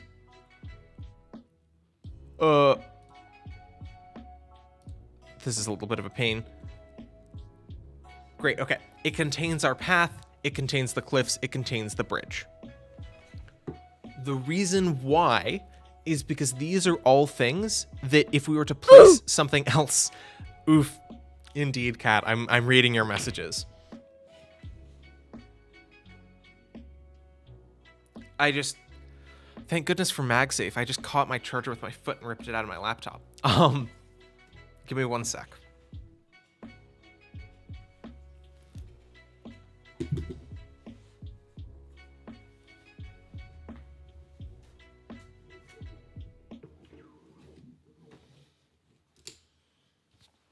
Okay, that's back. So, these are all things that if we were to place something else on the same layer, it would replace it. And I mean that in our path is another type of floor tile. But if we were to place a tree on this layer, or let me find a tree, you'll notice it gets rid of the ground, and we now have that empty spot. It is because it is in the same spot in the grid. We can only have one item in each area of the grid. So this is my base layer, where everything goes in one layer. And then my next layer is embellishments with collision, which is all of my like rocks and trees and this fence. And then I have embellishments with no collision, which is my like smaller objects. Now I will say, I didn't actually remember to turn collisions off, but I would do that by going down here to collision and taking it off layer 1. Now it has no more collision at all. And if we run our game, oh my goodness, I forgot to turn back on view for those. Okay, now if we run our game, we can notice that we can move around, we can collide with the rocks, but I can walk straight through the grass. And this is a thing that you'll notice in games where you have small things like grass and flowers that you can walk through, that you don't collide with.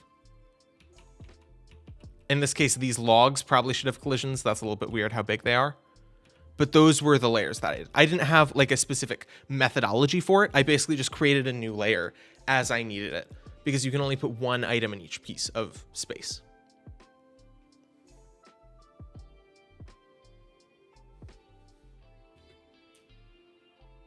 See, this is literally Pal World 2.0. I really doubt that this is Pal World.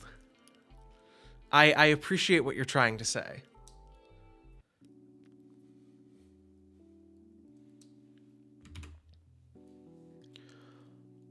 Sent another picture in Discord. Great. Right before it crashed.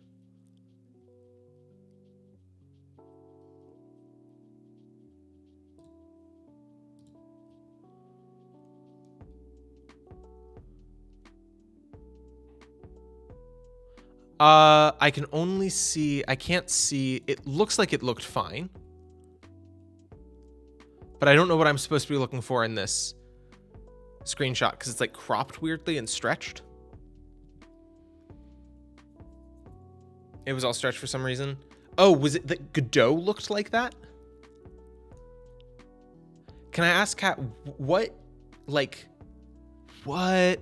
Okay, you don't need to answer this if you don't want to. But generally, what year is your computer from?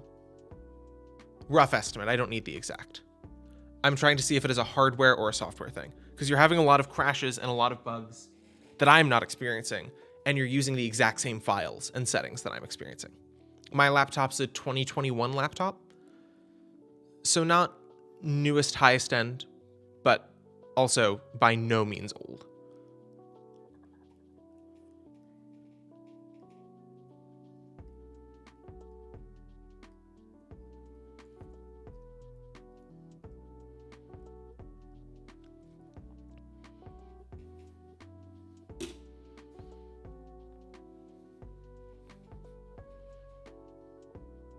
Late 2012. Okay.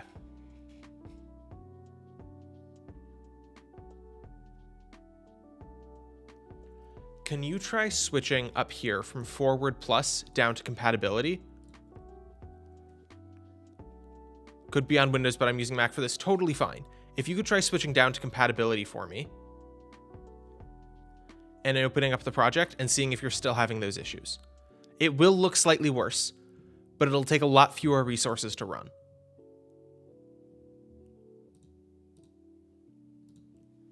If you can try that, and we'll see that should help with the crashing and the like weird stretching, because it'll be much later on your computer.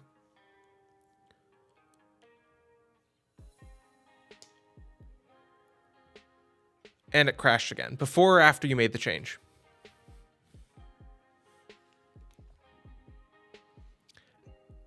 After. Dang. Is there a convenient way to remove a group of tiles all at once? Yes. Only in a square though. So if I am editing my base layer, and let's say I added a whole bunch of bridges and I'm like, oh, I don't want any of those. What you can do is hold down Shift and drag, and you'll create a square box of a selection, and then you can click on grid map, clear selection, or command backspace, control backspace, whatever, and it'll clear that area on that floor.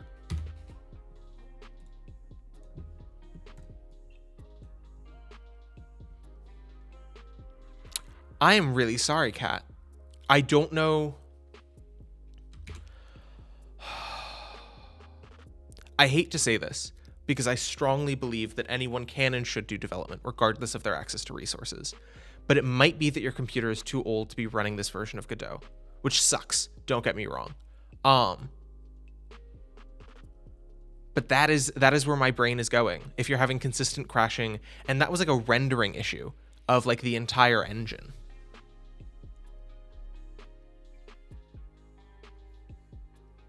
Farah, I'm assuming your dino dances mean that that was successful, that helped.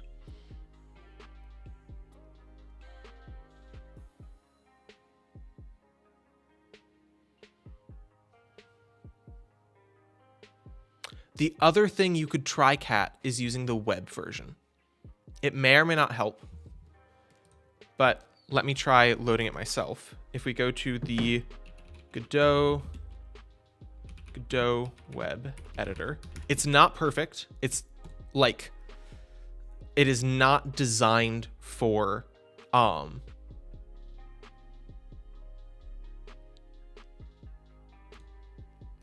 you to be using like large scale game development projects, but it could be very much good enough for you to mess around with, to learn about. If I can get it to run on my browser.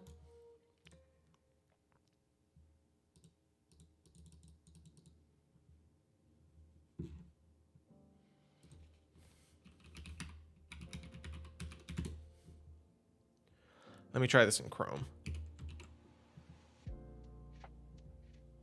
I'm switching to Facecam while I try this because I use Firefox to show y'all. Chrome is my like private browser with all of my like internal notes and things like that.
Okay, so it loaded, but it's still weird.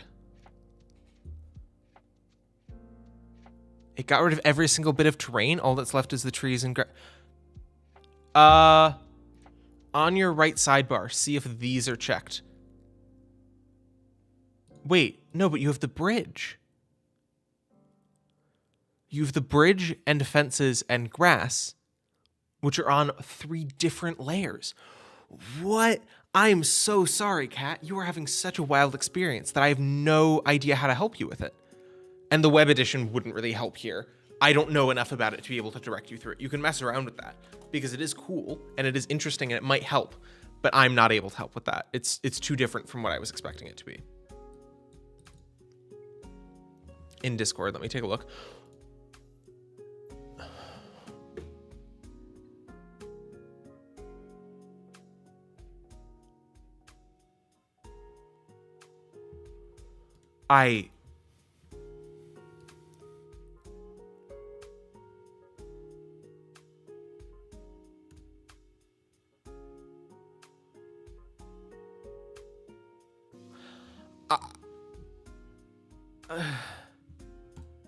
But you have one piece of grass. There's a tree that is standing on one piece of grass. This is the most inconsistent behavior I've ever seen. I have absolutely no idea how to help you with this. because again, it's things are on 3 different layers, and it's not like my first thought was, oh, the models didn't load in the library correctly, but it shows that they did, just not everywhere. And there's 3 logs under the ground. You're right. Now, that might be me in my version. Let me see if that's on mine as well. Yes, mine also has 3 logs under the ground. They're just hidden under the floor, so I didn't realize I put them there. It's just the fact that your floor isn't rendering. I have the logs underground. Yeah, that is something that I have put into the GitHub by accident. I will say, we are starting to reach the end of the stream. Are your resources maxed? That is a good question, but also this is running in compatibility. This is running as stripped down as we can make it.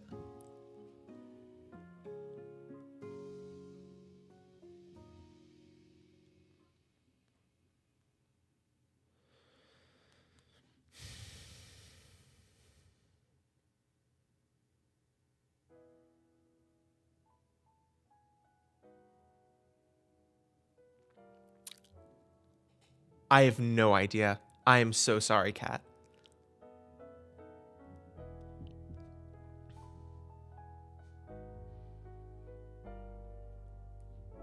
Huh, indeed.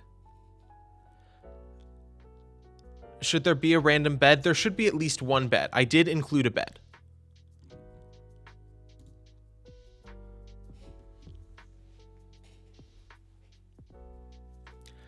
Not me, that is good advice. It's a very different style of game development. When you're building something in Godot, we have all of this tooling where it deals with collisions for us, and where we had this tooling to be able to import things and to mess around them in this very graphic way, as opposed to all code-based, which is what Pygame gives you.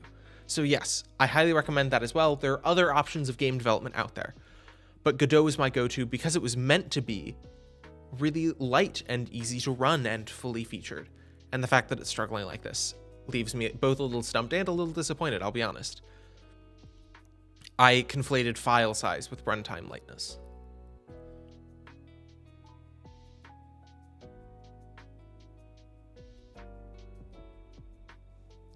I do think that if no one else has any questions, errors, concerns, then I think we're going to end the stream here, because I will see you all again in an hour for Type Racer in our Discord, in the mini events channel, which will be fun. But I also need to do some prep for that. There's going to be a new MLHer who's going to be running that, and I'm just helping out. So I want to make sure that I give them time to ask any questions so I can help them out if they need it. Does it start at 8 EST? I don't know if it's EST or EDT. We had daylight savings time last night, but it is 8 Eastern time. Yes. It is 1 hour from now.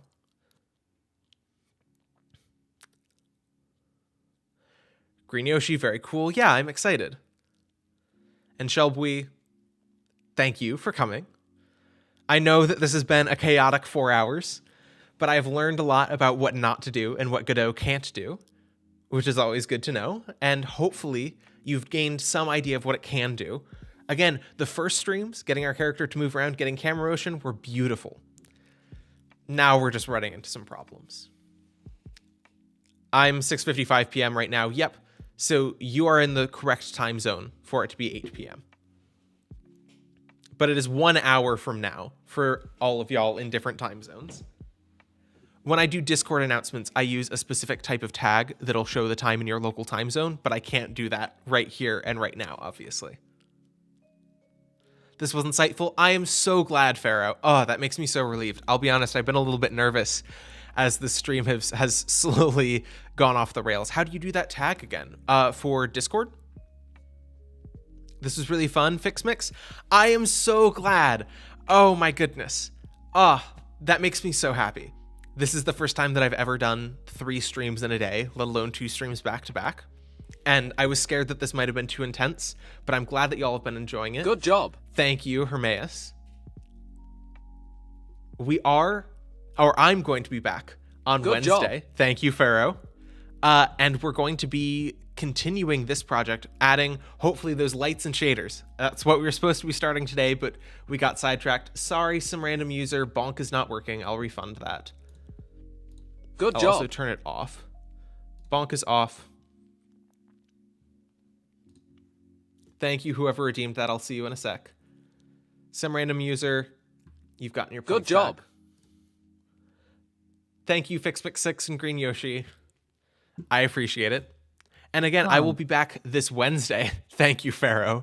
No more bonk. I have the file on my computer. I'll fix it eventually. We just need to have a stream where I do maintenance on this. Thank you, some random user. Yeah, so I will be back on the 12th from 1 p.m. to 3 p.m. Eastern Time. That is... Oh, I forgot that IST adds like a half hour on where I'm at. Anyway, I will be back on the 12th, and we're going to finish this out. That's going to be my last stream. And I'm going to be back tonight in Discord in the mini events channel in around an hour. So until then, thank you all so much for coming for this long 4-hour stream. This has been incredible. It's been amazing hanging out with y'all for so long today, and I hope to see you in an hour to play some Type Racer. And until then, and if I don't see you, happy hacking. Thanks, y'all. Bye. Oh, wait. I just saw, Kat, I guess, you again. You mentioned how do I do the tagging? Discord time code.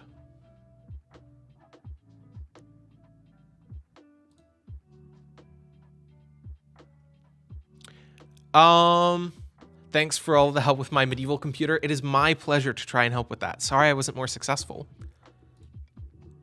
You can just search Discord timestamp or Discord timecode, and you'll have a whole bunch of different generators. I have one that I have found that I really like, but I don't remember the URL. I will get it for the future if you ask about it again. But just Google Discord timecode or Discord timestamp, and you'll get a whole bunch of generators for it. It uses the Unix timecode and things like that. But yeah. Bye, y'all. I always take so long to say goodbye on these streams. There's a concept in America of the Midwestern goodbye, and I'm a Midwesterner, so it is happening.